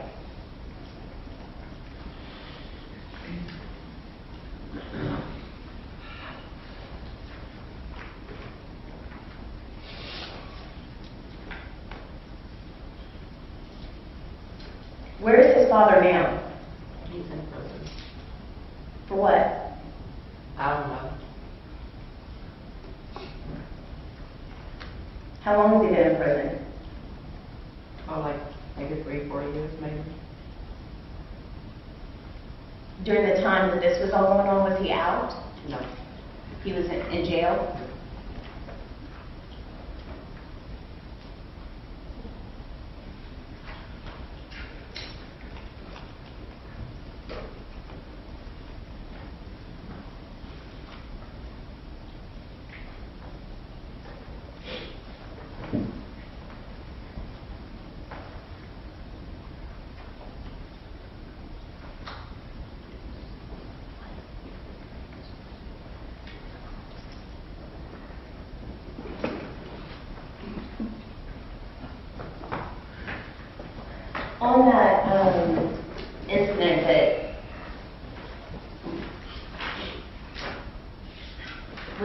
in 2012, you said, wasn't it true that your son was 13 and the girls were 8 and 6? The incident that we're talking about that he got initially placed on probation. Was the girl 8 and 6? Yes, ma'am. What girl? 8 and 6 girl. May I press the witness, Your Honor? You may. Yeah, I'm going to object to this. A, I don't know what she's approaching the witness with, and B, whatever it is, it was not disclosed to me. It's a part of the court file that counsel referenced, and this witness indicated that she had knowledge of during direct examination, and I can show, it's a part of the court file on his prior. Yeah, you can show Ms. Wright. And please do show Ms. Wright. You want to scroll down?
I would object to the proper impeachment.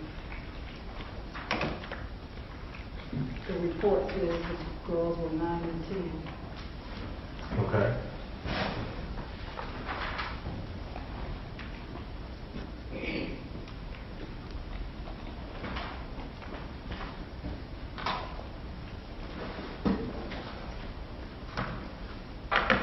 You indicated that. Well, let me address that. I want to overrule the objection. You can ask your questions. Thank you.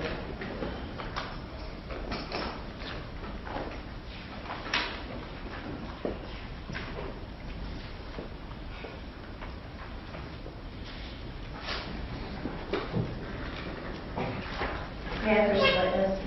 You may.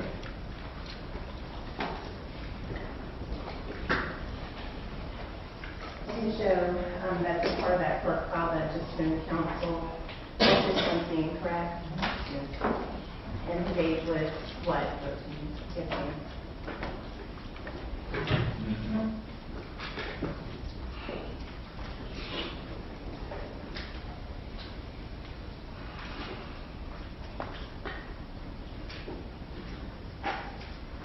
And it's in reference to this report, don't say their names, but you see that it says potential victims on there. Do you see that? Yeah. And that girl's age is what? And Well, I'm going to object to that. But she. Hold on, no questions. No Yeah, I'm going to questions. object Stay to quiet. it because Hold on. Nobody's talking right now. the body of the report that I just read indicated that the two victims were 9 and 10. It was a truth or dare game. And the two girls who were the alleged victims who engaged in the truth or dare game were 9 and 10. I don't know who those are. It was a house full of kids, and so I guess a 6-year-old is a potential victim. But the report itself, and I think we ought to put it in evidence so it is accurately reflected, the exact age and the exact circumstances that occurred on the date of this incident, if we're going to go and flesh it out like this. Let me see the report. Yes, sir. See, I took one.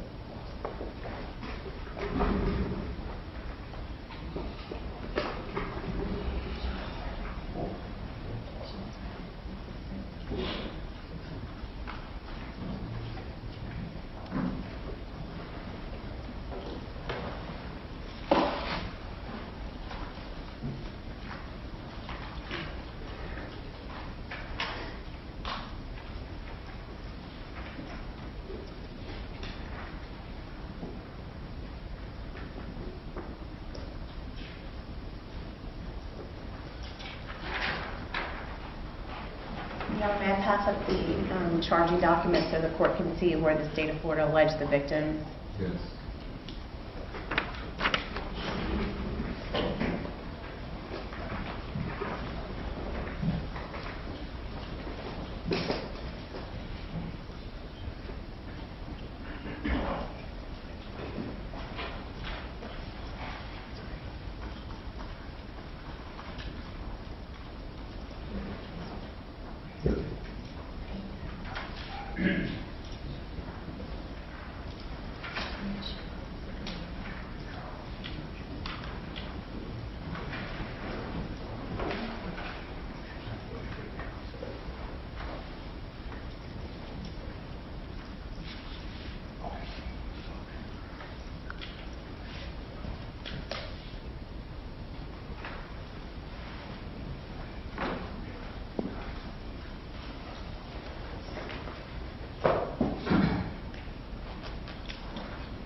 Thank you. I have to make a decision about what is the appropriate sentence for this charge, this conviction, or convictions, which is a crime of violence involving a firearm. The allegations that we've been discussing about the witness are not that, so I don't know that it's particularly helpful. It's helpful for me to know that Mr. Richardson has a record of juvenile delinquency and perhaps beyond that. So I will consider it for that, but we're not going to get into the details here. It's a different type of thing. The sexual allegations that ended up being a battery per the petition, which of course is a crime of violence, but it's a different type of violence from what is alleged here. So I say all that to say, let's move on. We're not going to dwell on the ages or anything like that, it's not helpful to me. Yes, sir. Okay. Ms. Wright, anything else that you would like me to, does that satisfy your position? Yes, Your Honor. Okay, very well. All right, you may continue. And, Your Honor, just for the record, I didn't intend on dwelling on it until counsel went into it and she made the statement. So that's why I did that. I understand. So just now that the court understands like the two differences, I'm fine with that. And then, may I ask the court, like she did make a statement about Dr. Knighty as if it was some volunteer counseling. I believe it was a part of that sentence and is related to that same case. Is the court's ruling the same on that? I don't know what question you're talking about. I didn't read anything about Dr. Knighty in that report. No, sir. She testified that he went to see a counselor, Dr. Knighty, and acted as if it was volunteer, but it was a part of that sentence. Okay, you can answer that question. Yes, sir. Ma'am, you indicated during your direct examination that your son received counseling from Dr. Knighty. Is that true? Yes. Okay, and it was a part of that sentence, that case. Is that right? Yes. All right, I don't have anything further. Any regret? Just briefly, Ms. Richardson, what is your employment? I work at Winston & Legend, and I'm also at my own paint event. Okay, I'm sorry, what was it? Winston & Legend on San Pablo. What do you do for them? I'm housekeeping. And while your son was being raised, is that essentially the same kind of work you were doing? Yes, and in vouching, the transfer to you. Thank you. All right, Ms. Quinn, stay excused. Yes, Your Honor. Ms. Richardson, you're excused. You can return to your seat and wait forward. Do you have any other witnesses, Ms. Wright? Yes, Your Honor. Mr. Richardson wanted me to call his siblings. His siblings, okay. Yes. One is Stanisha Richardson.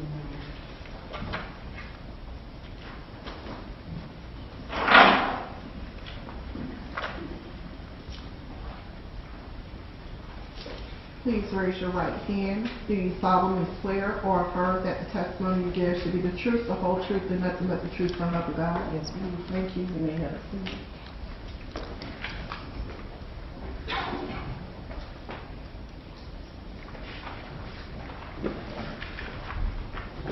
Ma'am, can you tell us your full name? Stanisha Nicole Richardson. And what is your relationship with Kwame Richardson? Stanisha Nicole Richardson. You want to spell your name, of course. Staneasha, Stanisha. And you are Kwame Richardson's sister, is that correct? Yes. How old are you, Ms. Richardson? I'm 30. So you are a lot older than he is, is that correct? Yes. Okay. Now, why don't you tell us a little bit about how your brother was raised? We was raised right. Okay, tell us a We was little bit. raised to be obedient. We was raised to respect one another and others. We was raised to do the right thing. And they should be respectful to one another. Okay. And others. I'm sorry. And others. Well, how did your brother adjust within the home? I mean, we all got along. We all was raised to treat each other with respect. He was a good brother to all of us. We had no problems with nothing, really. Okay. So you've never seen him be violent or anything like No, that? he would not do that, anything like that. Definitely not around us. Okay. Now, when he was born, you were already a teenager, is that correct? Yes. Okay. When he was born, did your mom have financial difficulties as far as raising you all? If she did, it never showed. What do you mean by that? We always had what we wanted. We always got what we wanted. Like, it never showed to us. If she was struggling, we didn't know it. Because anything we ever wanted, we got. We was spoiled, basically. She did what she had to do to, make sure we got what we wanted. Okay. Now, did that require your mom to, I'm sorry, to her best ability. Okay. Did that require your mom to work a lot? Yes, I work hard. What do you mean by that? She worked, I mean, always had a job, always took care of us. I mean, I always wanted to have a job. Was she working nights and weekends? I can't remember all that back then, but Okay. she worked. Did you know your brother's friends? No, Okay, he so, never brought nobody around us and stuff like that. He never had a lot of friends at the house, you know. We have enough sisters and brothers to have all those extra kids at the house. okay. Now, did you know him to get in trouble at all? No, When did you first become aware of the fact that he was getting in trouble? here. When did you hear? Now that this is securing, I never knew him to get into much of trouble. Okay. Besides the things that's going on now and the incident with the little girls, however, I wasn't too much aware of all that either. Okay, why is that? You were not around them that much, or? Well, I had my own place, so I was around, but it just, not really. What do you want the court to know about your brother? Well, he's a loving person. He have nieces and nephews that loves him dearly, and he loves them. I'm pregnant myself, and I never known him to be a troubled child. He always just being there for us, we being there for him, we always being close, and he's just not a bad person. He's a loving person. He loves kids. So the way they're trying to make him out to be, that's not him at all. I don't have any further questions. Any cross?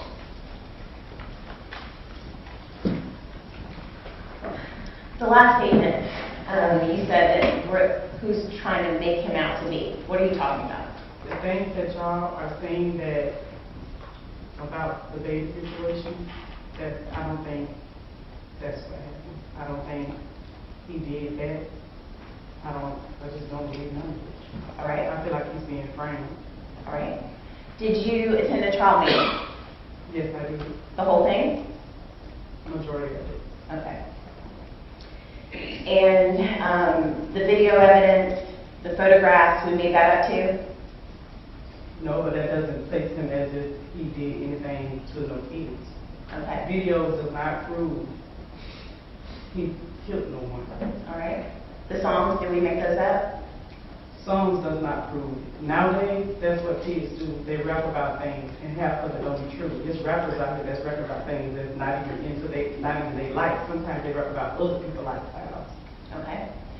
Now, if I'm understanding your testimony correctly, you were a teenager when he was born. Mm-hmm. Is that a yes? Yes. And then, so you were essentially living your own life, so you don't really have necessarily a real close connection with what was going on when he was being raised. Is that true? Correct. All right. When he became a teenager and getting in trouble, you're saying that pretty much the call him getting in trouble. Okay, so you don't recall him, no problem. This situation and the little incident with the little kids, no. So those are only two incidents that you know about? Only two incidents that I'm aware about. He hasn't grown up as just a troubled child. All right. This kind of thing is just the only two things that I know of, that I'm aware of. Okay. I don't have anything else. Any regret? No, Your Honor. Thank you, Ms. Richardson. You can come to your seat. Can you call your next witness? Your Honor, I don't think Mr. Jones is showing up here. Who?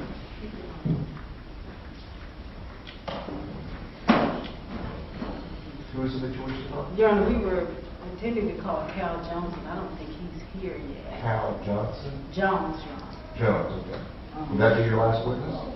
Yes, Your Honor. No. Well, if he shows up before the end of the hearing, you could call him perhaps out of order. In that case, is there anything else you want to present in terms of testimony or evidence? Yes, Your Honor, I have a mitigation package which I provided to the state, and I would like to provide it to the court. Sure. The sensitivity one. Any objection?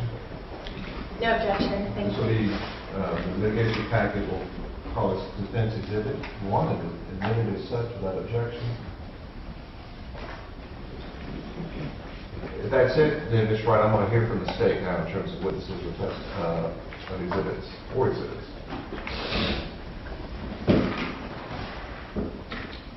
Your Honor, I'd like to call Amy McClendon's mother by Skype if we can have just a moment to get that set up. You can. I'm going to listen to or hear this following testimony on behalf of the state as it relates to both Mr. Richardson and Mr. Hayes. Yes, sir, thank you.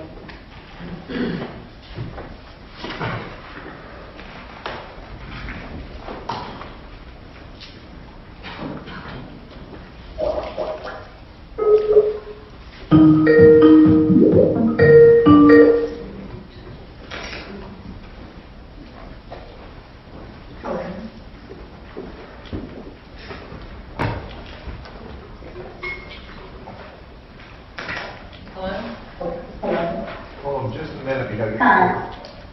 She needs to get her screen set up, so give her just a second on that. We'll be in recess, I guess, for moments here.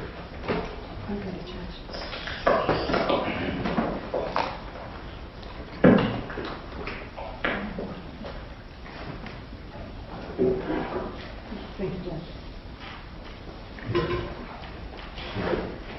Yes. Okay. All right, Ms. Cox, you may continue. Thank you. Your Honor, if I could have Ms. Brown testify without being sworn, since she is remote, or I can swear, I don't know what counsel prefers. It's fine with me if she just wants to make a statement unless there's some objection from the defense. I do not object. No objection. All right, you just, Okay, just make Go a ahead. statement. that's correct. Will you please introduce yourself to the court again? Hi, my name is Tanisha Brown. Spell your first name and last name for the record. Tomeshia, last name Brown. And tell us who you are again, remind us. I'm Aiden's mom. And you're obviously not in Jacksonville, is that right? That's right. And you were unable to make it here to court. Yes. Okay, however, do you want to tell the court about your son? Yes. Okay. Why don't you start with like how old you were when you had Aiden, and tell us a little bit about him. Okay, well, when I had Aiden, I was 25.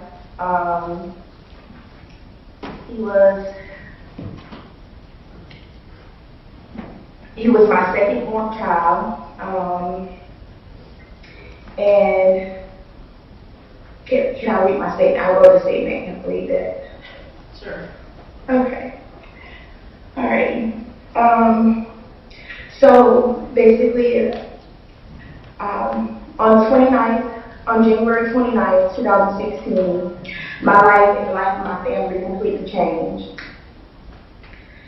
Holidays, birthdays, or family gatherings will never be the same because there's always that missing piece. In my heart, I feel like a piece of me died, right? I feel like a piece of me died with Aiden. My baby was only 22 months, and he did deserve to have his life taken away from him. Now, all I have are the thoughts of all of the great things he could have done with his life. Every day I think of Aiden. I miss him so much. I miss his smile, I miss his laugh, I just miss being there and doing the small things for him, like waking up and fixing his favorite food or reading him his favorite book. And although his time on this earth was short, he had the greatest impact on our lives.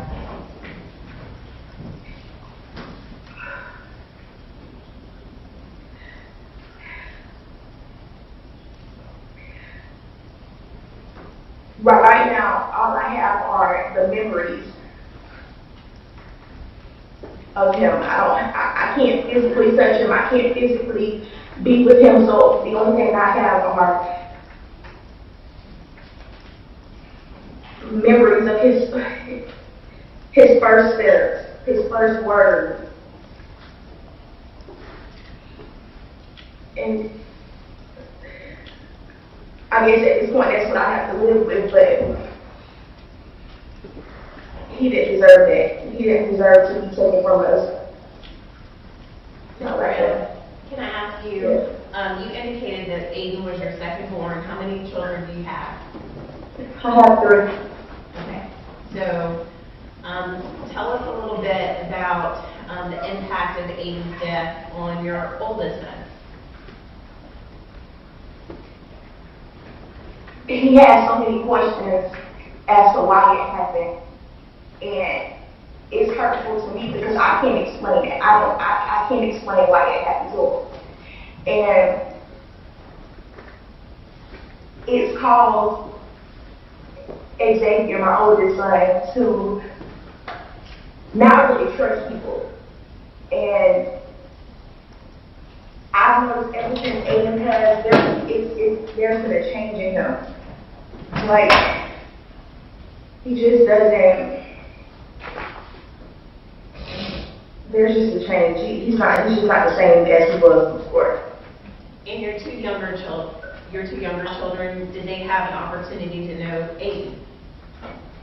Well, Aiden was one of my youngest. It was Aiden and Kaylee. And Kaylee, she never got the chance. Of course, she knew him.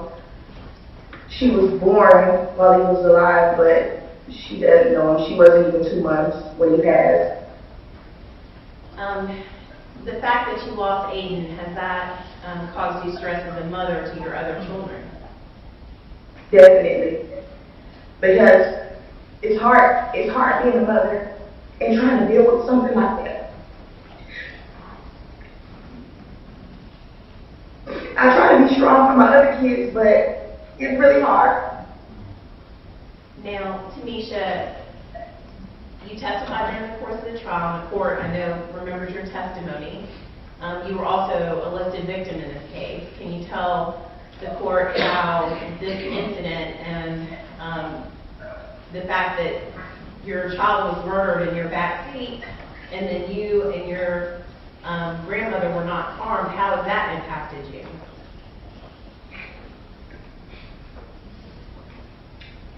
I can't even, it's hard for me to even drive down the street without feeling that someone is going to do something to me.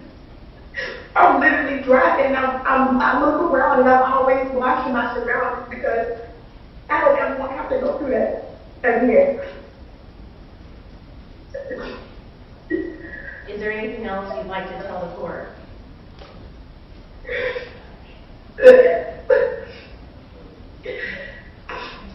Just that he didn't deserve it, regardless of anything. He didn't deserve it. He was a baby. There's no justification for what was done to my child. Thank you. Anything from the defense in terms of questions? No questions, Your Honor.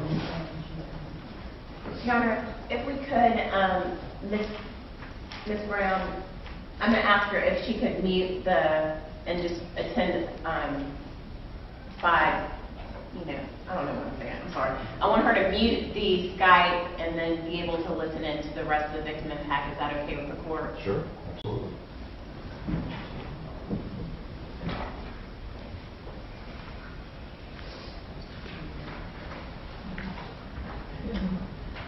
Your Honor, the state would next call Mary Thomas.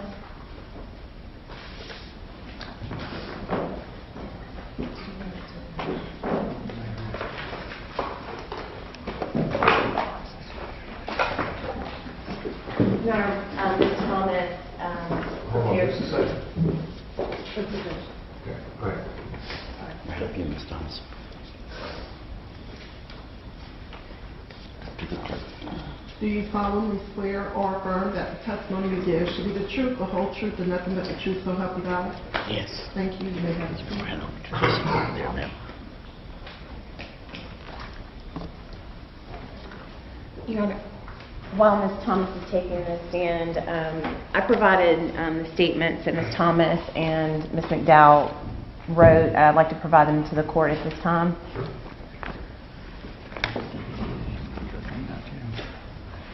And there are photographs and a video that have been made by the state attorney's office in compilation of the photos and that have been gathered in this case of the deceased victim, Aiden McClendon, and I'd like to enter those as well.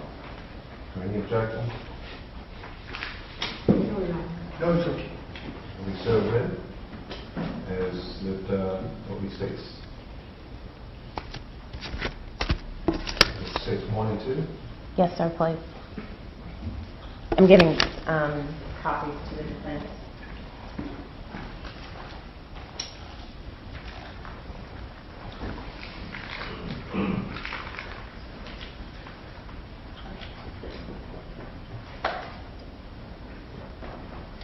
All right.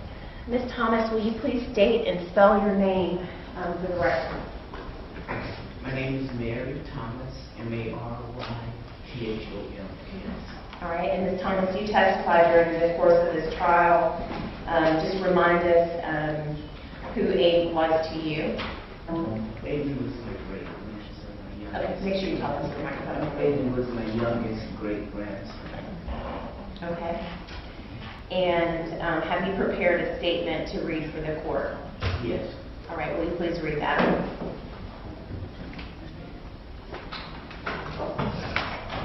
Honorable Judge Whittington, thank you for allowing me to speak today. My name is Mary Thomas, and Aiden McClendon is my great grandson.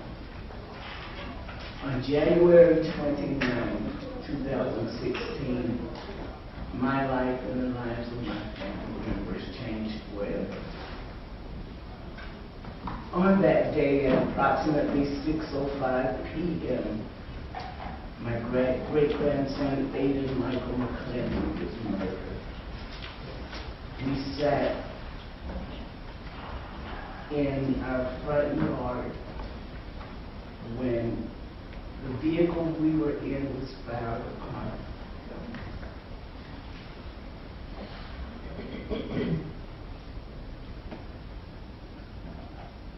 And by the grace of God, we were able to leave that yard.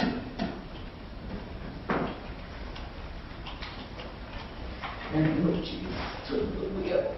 Misha was behind the wheel, and he took the wheel, drove us to that hospital. When we left that yard, I didn't know if any of my family was still alive. I had family in the yard. My 88-year-old mother was in the house, my sister, my niece, and my nephew. I didn't know if they were alive. I didn't know how seriously Abe was injured. And I thank God that I didn't know at that time. What you don't hear on the 911 tape was that I called on Jesus. What started out as an ordinary day turned into a nightmare. That day, my family and I had to accept that we would never get to hold or play with Aiden or see him again on this side of heaven. Aiden was smart, loving, and full of energy. He loved to sing and dance. I spent a lot of time in the back seat of my daughter's vehicle with Aiden, entertaining him. He entertained me. He especially loved the cell phone. He would watch Barney videos and we'd sing along. My first birthday after Aiden died was a month after the end of February. My family took me out to eat. And as the waitress got our orders, she set a bowl of broccoli on the table that no one had ordered. But had Aiden been there, that's what he would have eaten. That's what we would have ordered for him. That was when it sunk in that Aiden wasn't there.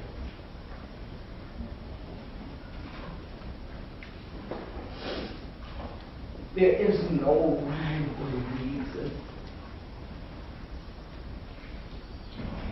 for what happened on January 29, 2016. I watched my granddaughter filled with such pain, she was inconsolable. And as I reminded her of the goodness of God and that we had to trust Him without question because He allowed Aiden to die and He allowed us to live. And because God is a loving God and He's a sovereign God, and I trust Him, I accepted that. But God did not send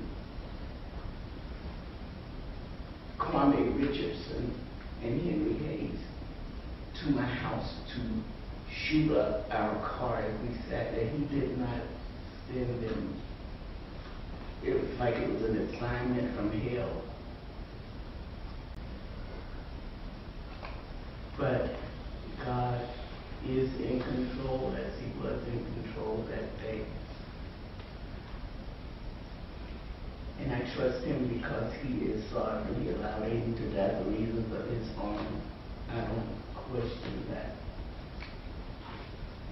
And He allowed us to live for reasons of His own. And that shows that He is and will always be in control. Kwame Richardson and Henry Hayes IV committed the act of murder in a way that was cowardly, cold, and heartless. I don't believe they meant to kill Aiden, but they meant to kill.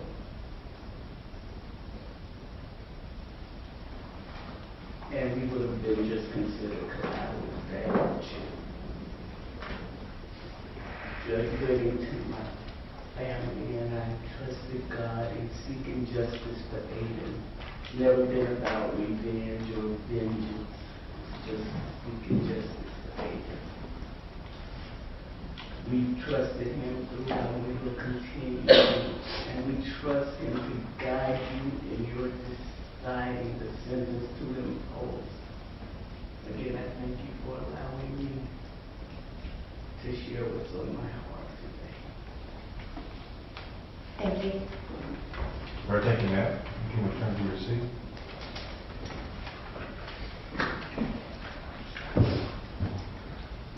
May I call your next witness?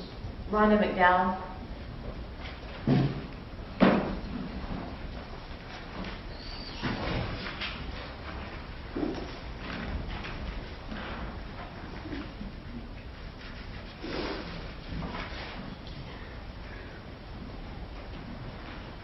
Do you solemnly swear or affirm that the testimony you give should be the truth, the whole truth, and nothing but the truth, so help you God? I do.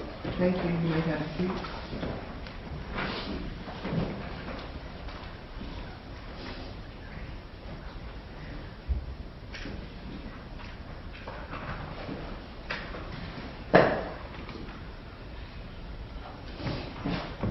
May I proceed? You may. Will you please state your name for the record and also spell your name? Rhonda McDowell. Rhonda McDowell, RHONDA MC_D_WOWELL. And you testified during the course of the trial, but remind us who Aiden was to you. Aiden, my grandfather. All right. And Tamisha Brown is your who? My daughter. All right. And her son Xavier, is he with you today? He is. Okay. He couldn't come in, but can you tell the court a little bit, I asked Tamisha about it, but can you tell the court a little bit how Aiden's death has impacted Xavier? Xavier's an A student, gifted child. After Aiden's death, he started getting in trouble in school. The teachers didn't know, that Aiden was his little brother and what he was going through. But he was just acting out. He's talking. One minute he's crying. They're calling us, hey, what's going on? And we had to explain. He lost his brother. His brother, was murdered, and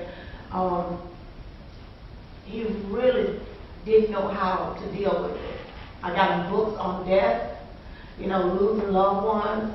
I would talk with him and just have to, explain to him, that this happens to Aiden, this is nothing, we can't do anything about it. He's with God. I would just ride and look over, and he's crying. He's crying, and he wants to know why. Why? And the main thing was, why did it happen to my brother? And why aren't they, coming forth and saying, hey, I did this? He didn't understand that when people do wrong, they don't just come and say, hey, I did it. They're gonna try to hide or whatever.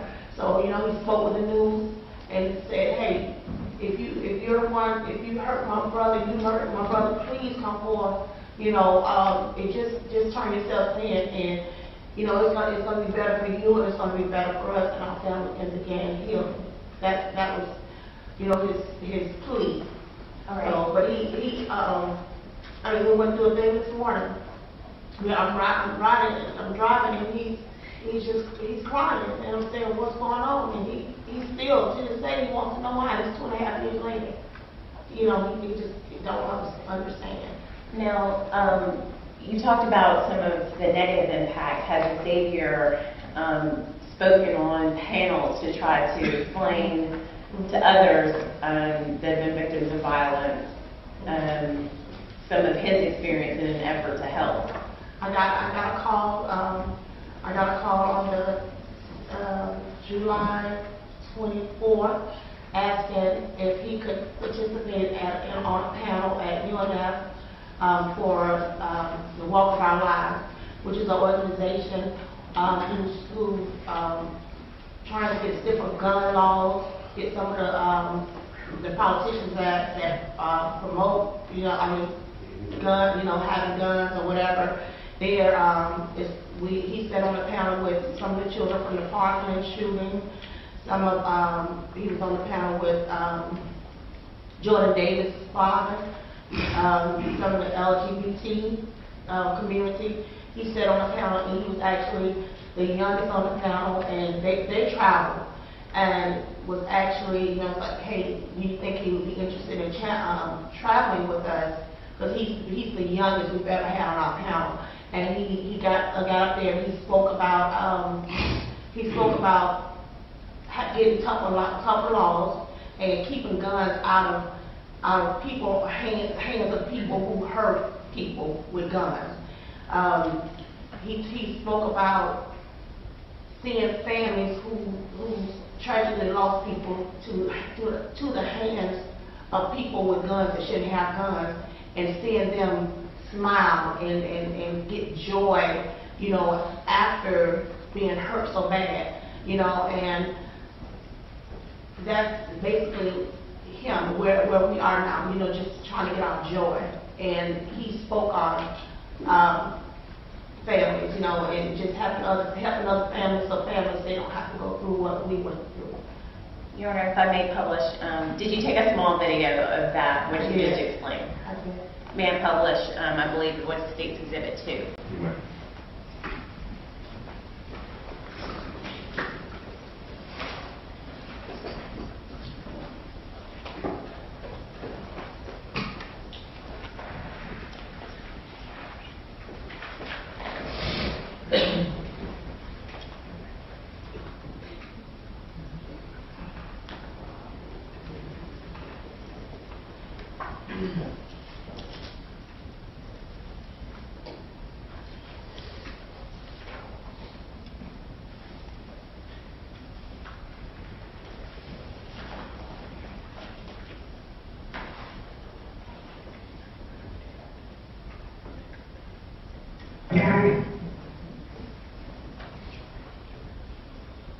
All right, I'm going to start the video. This the panel that he was on. Can you see that on your screen? Can you touch it? Do you see it? Oh, it's not on. Okay. That's all right. Well, hold on just a second. We may be able to fix it. Officer Ward may be able to get it on. Okay, it's on. Okay, thank you. That's the panel. People that should have guns and kill people and Congress is going to be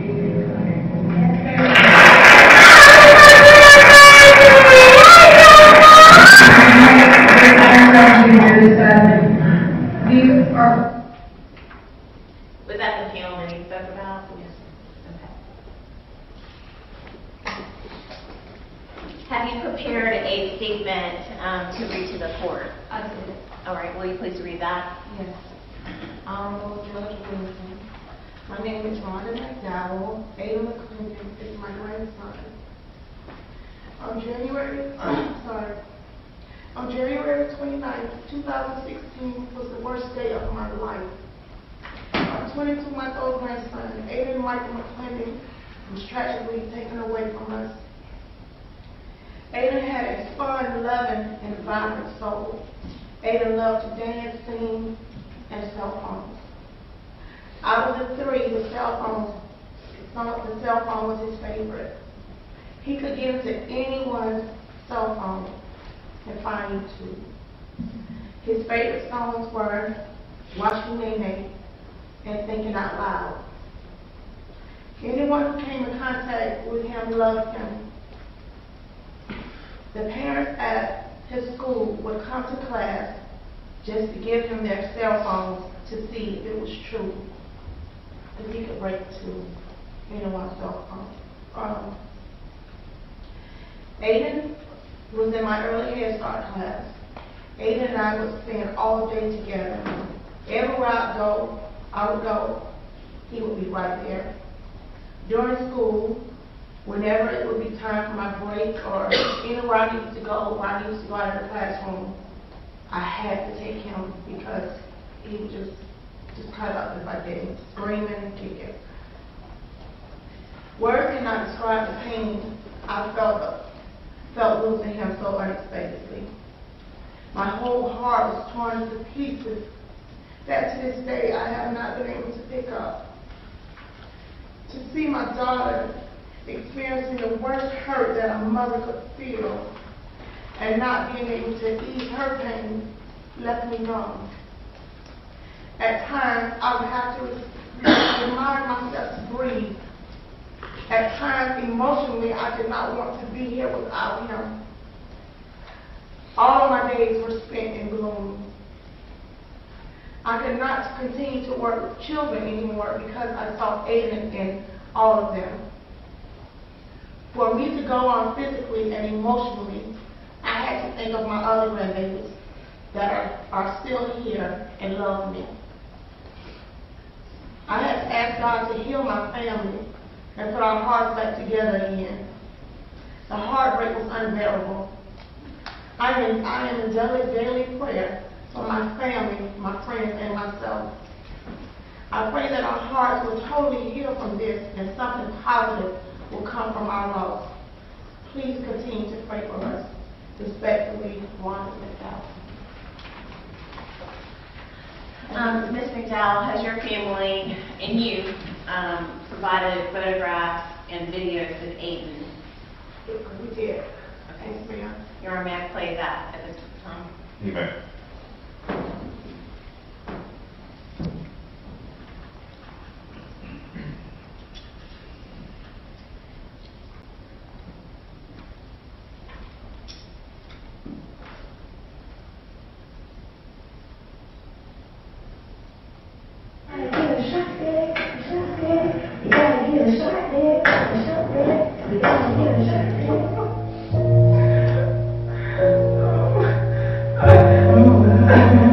Every day I pray, Lord, every day I pray that you would keep my young mind safe. Lord, baby, we miss you. Farewell, my friend, until the day I see you again. Every day I pray, Lord, I stay on my face, praying you would keep my young mind safe. Lord, baby, we miss you. Farewell, my friend, until the day I see you again. Dear Aiden, I'm writing you this letter. I know you're up in heaven doing better. With these streets I am so fed up. Heard they drove by, yeah they sped up. Innocent bystander, you got wet up. This cycle's such a setup. This black on black crime will be let up. So grateful you're with God and that's forever. See, I never knew your mama, but I know your aunt Rhonda. And it makes you so much, so does your grandmama and great grandma. Sucks the way that life goes, such a vicious cycle. Brought your sister growing up so much, she looked just like you. Angry bro, he missed you too. Whole family miserable, gone but not forgotten, though you're not here in the physical. Plus I know that this is true, God will never leave us or forsake us. He promised he would keep us and he'll take us to a place with no more pain and suffering. Yeah, it's on Yeshua's name. Rest in peace, we'll see you again. It's my day I pray, Lord, every day I pray that you would keep my young mind safe. Lord, baby, we miss you. Farewell, my friend, until the day I see you again. Every day I pray, Lord, I stay on my face, praying you would keep my young mind safe. Lord, baby, we miss you. Farewell, my friend, until the day I see you again. Just thinking all these things through. Once I was your age too, smile on my face through. Man, I was so playful. Crazy part about it, could've got hit with them strays too. But I'm still alive to my surprise, for that I'm grateful. Plus your auntie's married now. Aiden, you be very proud. Found her a husband who's gonna love her till she's buried now. I cannot imagine what your family's going through, and I just cannot fathom being buried for them too. Now I shed tears for the years you'll never live out. Trying to raise awareness to protect these other kids now. Cats is trigger happy and they really need to chill out. So many black people being murdered in the bill. How can I bring change unless I point them to the Father? This ghetto's getting colder and our hearts is getting harder. We truly need a savior, man, that's on Yeshua's name. Rest in peace and we see you again. This my older Aiden. Lord, every day I pray that you would keep my young mind safe. Lord, baby, we miss you. Farewell, my friend, until the day I see you again. Every day I pray, Lord, I stay on my face, praying you would keep my young mind safe. Lord, baby, we miss you. Farewell, my friend, until the day I see you again. Every day I pray.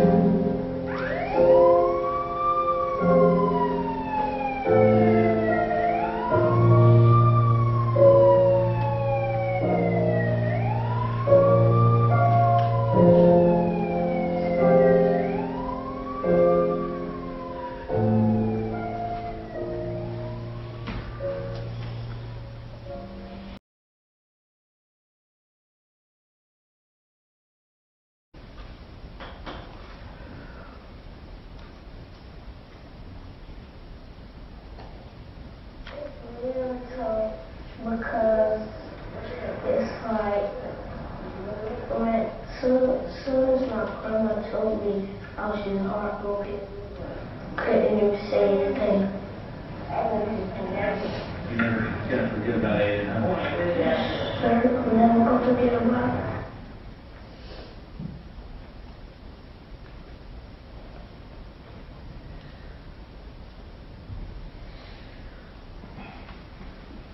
That song that we just heard, tell the court about that.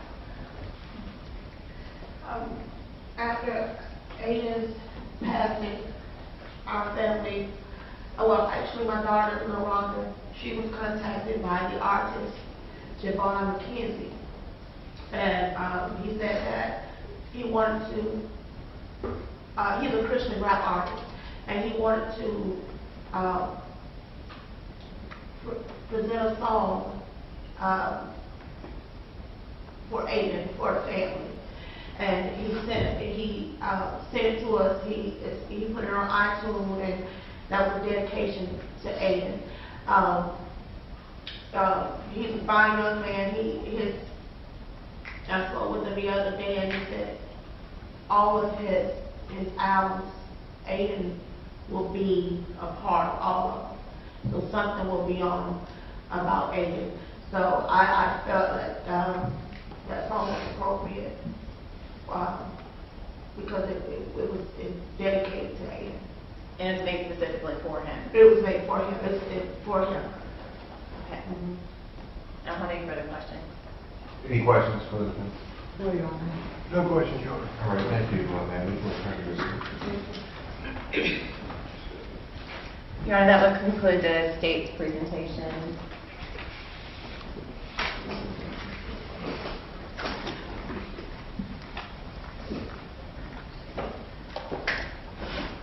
All right, Ms. Wright, did your last witness show? He did, Your Honor. You were calling him out? Yes, Your Honor. He was called Hal Jones.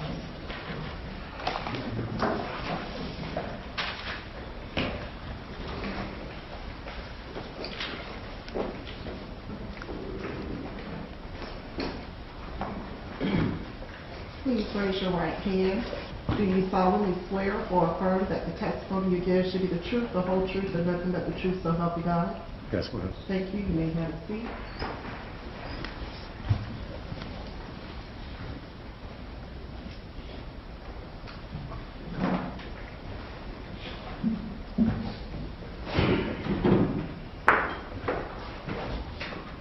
Sir, can you tell us your full name?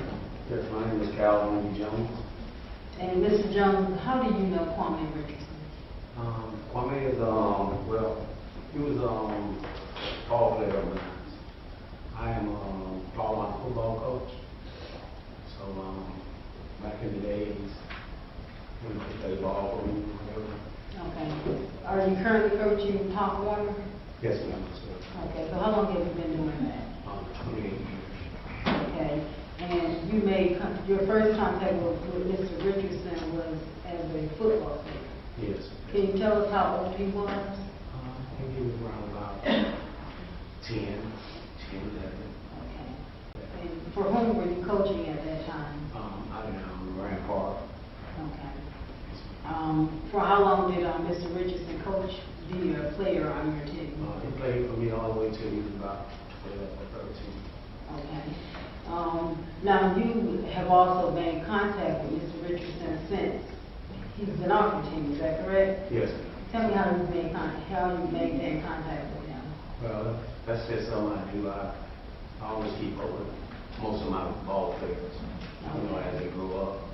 Being in the neighborhood, small knit neighborhood, you run into them all the time for time. I've been coaching 20 years, I run into all of my ball players. Every time I see them, I always have something to say to them, or wisdom, give them some kind of wisdom or whatever. Okay. So, just me being coaching and going in these different neighborhoods and all that, I'm the one who runs into all of my ball players, mostly. Okay. Can you tell us about the 10-year-old Kwame Richardson that you met? What kind of person was he? Yeah, I would say he's very, very quiet and soft-spoken. At times, going home late at night, taking him home, we get into some conversations. Back then, like I say, Kwame always been faithful to himself. So, but he was a great ball player, great ball player. What position did he play? He was cornerback. Okay. We would call him a shutdown corner because he was a good ball player. Now, why did he stop playing football for you? Well, he just got up to the age he kept playing. He went on to play with in Brentwood. When he was like, I think 14, 15, 16. So, I was you know, I would play, you know, near his park. I always go see his games and stuff like that. Okay. Now, you said that you would see him on occasion in the neighborhood, is that correct? Yes, ma'am. Can you tell me what you knew about what he was doing or what he was up to? Well, like I said, a lot of these guys, you really don't know what these guys be doing, you know. You know, I didn't know what was going on or nothing like that. Don't get me wrong, but, you know, like I said, I just, you know, by me being in the neighborhoods all the time, you know, with the other guys that I coach, you know, going picking them up, taking them home and all that, you know, I run into a lot of guys all the time. But as far as that, you know, in the 08, 09 area, you know, there's so much going on over there too. You know, you really don't know what, you know, nobody's going on. All right. Have you ever seen Kwame Richardson be violent in any manner? No, ma'am, never. Have He's you- always been yes sir, no sir to me. I mean, you know, we talk, you know, and the whole 9 yards all the time. Like I said, I never knew, you know, basically what was going on in the hood itself. Okay. Did you kind of try to provide a father figure for him? Oh, yeah, definitely. Yeah. All my ball players. I always got something encouraging to say to him, even if I have to make a U-turn to go see him.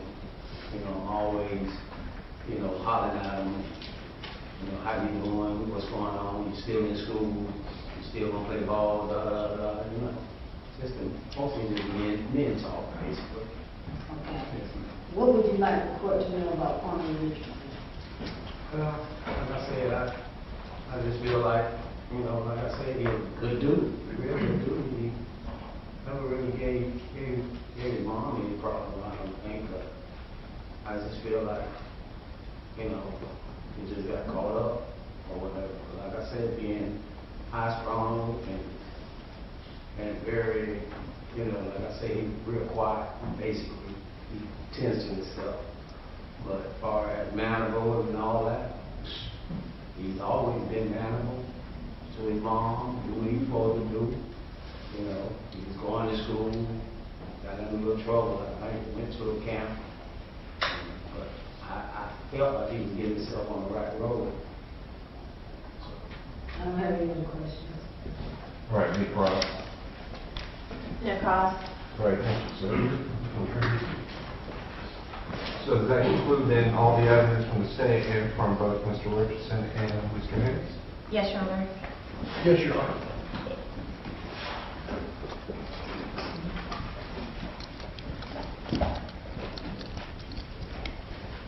All right, Mr. Hernandez, we'll hear from you first. Mr. Arthur.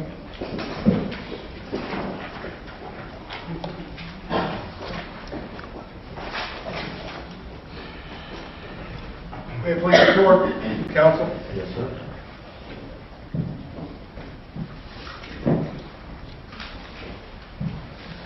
Your Honor, when I was first appointed to this case, I tried to review the facts against the 40 or so first-degree murders that I've done. It's probably the saddest case that I've been involved with. It's a very difficult case. It's a child, an innocent child whose life was taken away for no reason.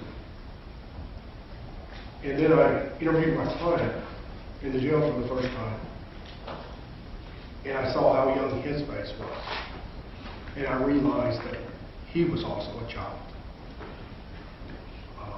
He's being tried in an adult court, but he was also a child. So, for perspective, as an attorney, all I can turn to is the law. The law in this case that covers the sentencing. The Florida Statute 921.1401, which I'm sure the court will use as a guideline. The factors do not tell us, or does not tell the court what weight to be given to the factors if they're proven up, or what weight to be given an individual factor. I imagine the court, that is at the discretion of the court to review. What I've tried to provide in the presentation by the defense is the factors that go to my client's age, his lack of maturity, his intellectual capacity, and his mental and emotional health at the time of the offense, January 29, 2016. We know from his father that basically he grew up in two separate homes. That at 11 years old, he was no longer able to stay with his mother because she was incarcerated. That at times he would stay with his father, and his father would be working, and he was basically a latchkey child. Lack of supervision. Had Dr.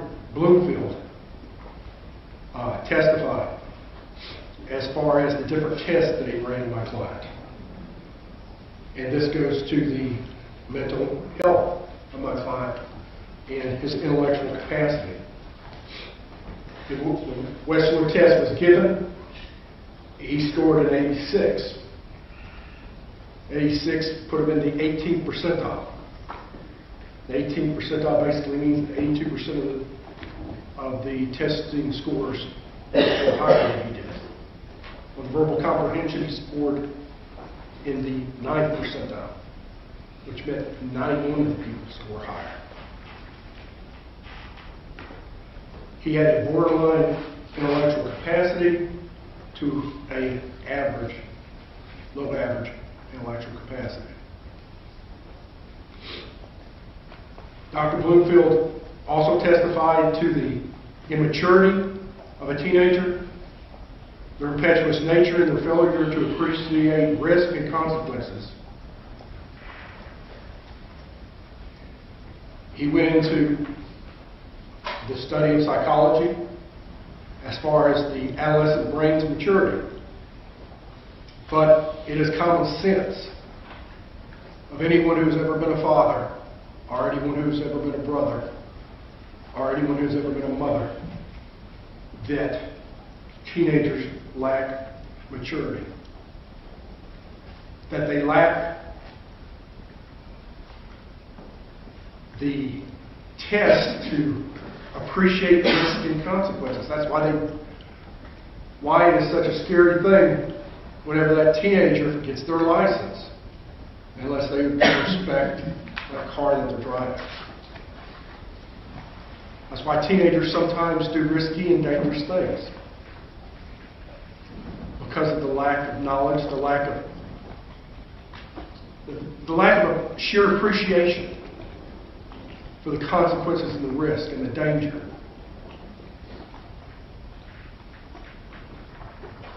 Dr. Bloomfield testified to that also.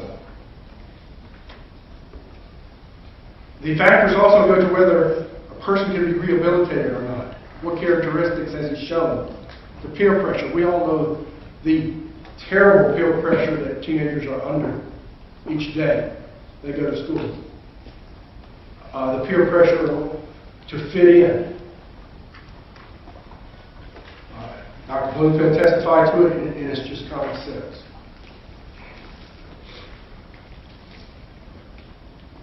These are the factors in the testing, the possibility of rehabilitating the defendant. Exhibit 7 is Dr. Bloomfield's report.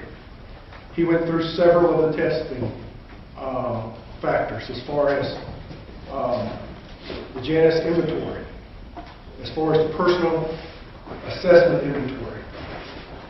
And in each of those, he stated that my client had a very good capacity for rehabilitation, for change and rehabilitation. Now, granted, these are psychological testing, and Dr. Bloomfield was testifying to his observations that he had with my client during those evaluations. It's laid out in his report. Each test went toward the possibility of rehabilitation for my client.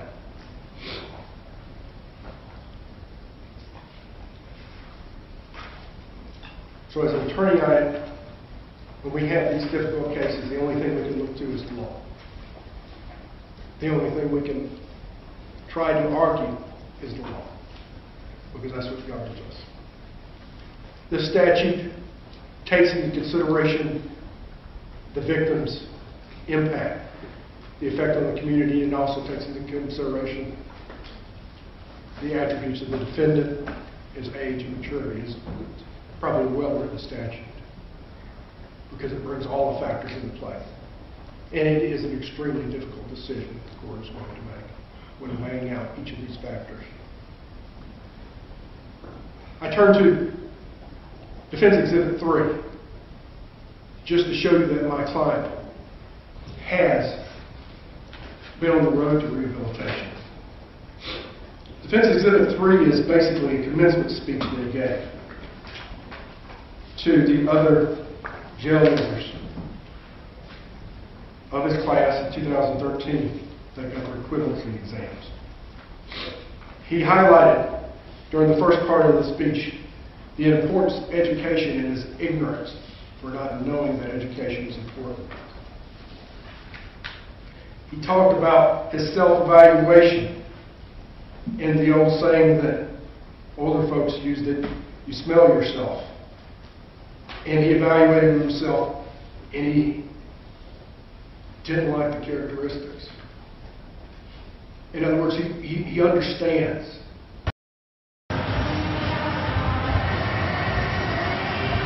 Just read or heard driving in a spot. Who the hell's that talking? Hey, that's Candyman.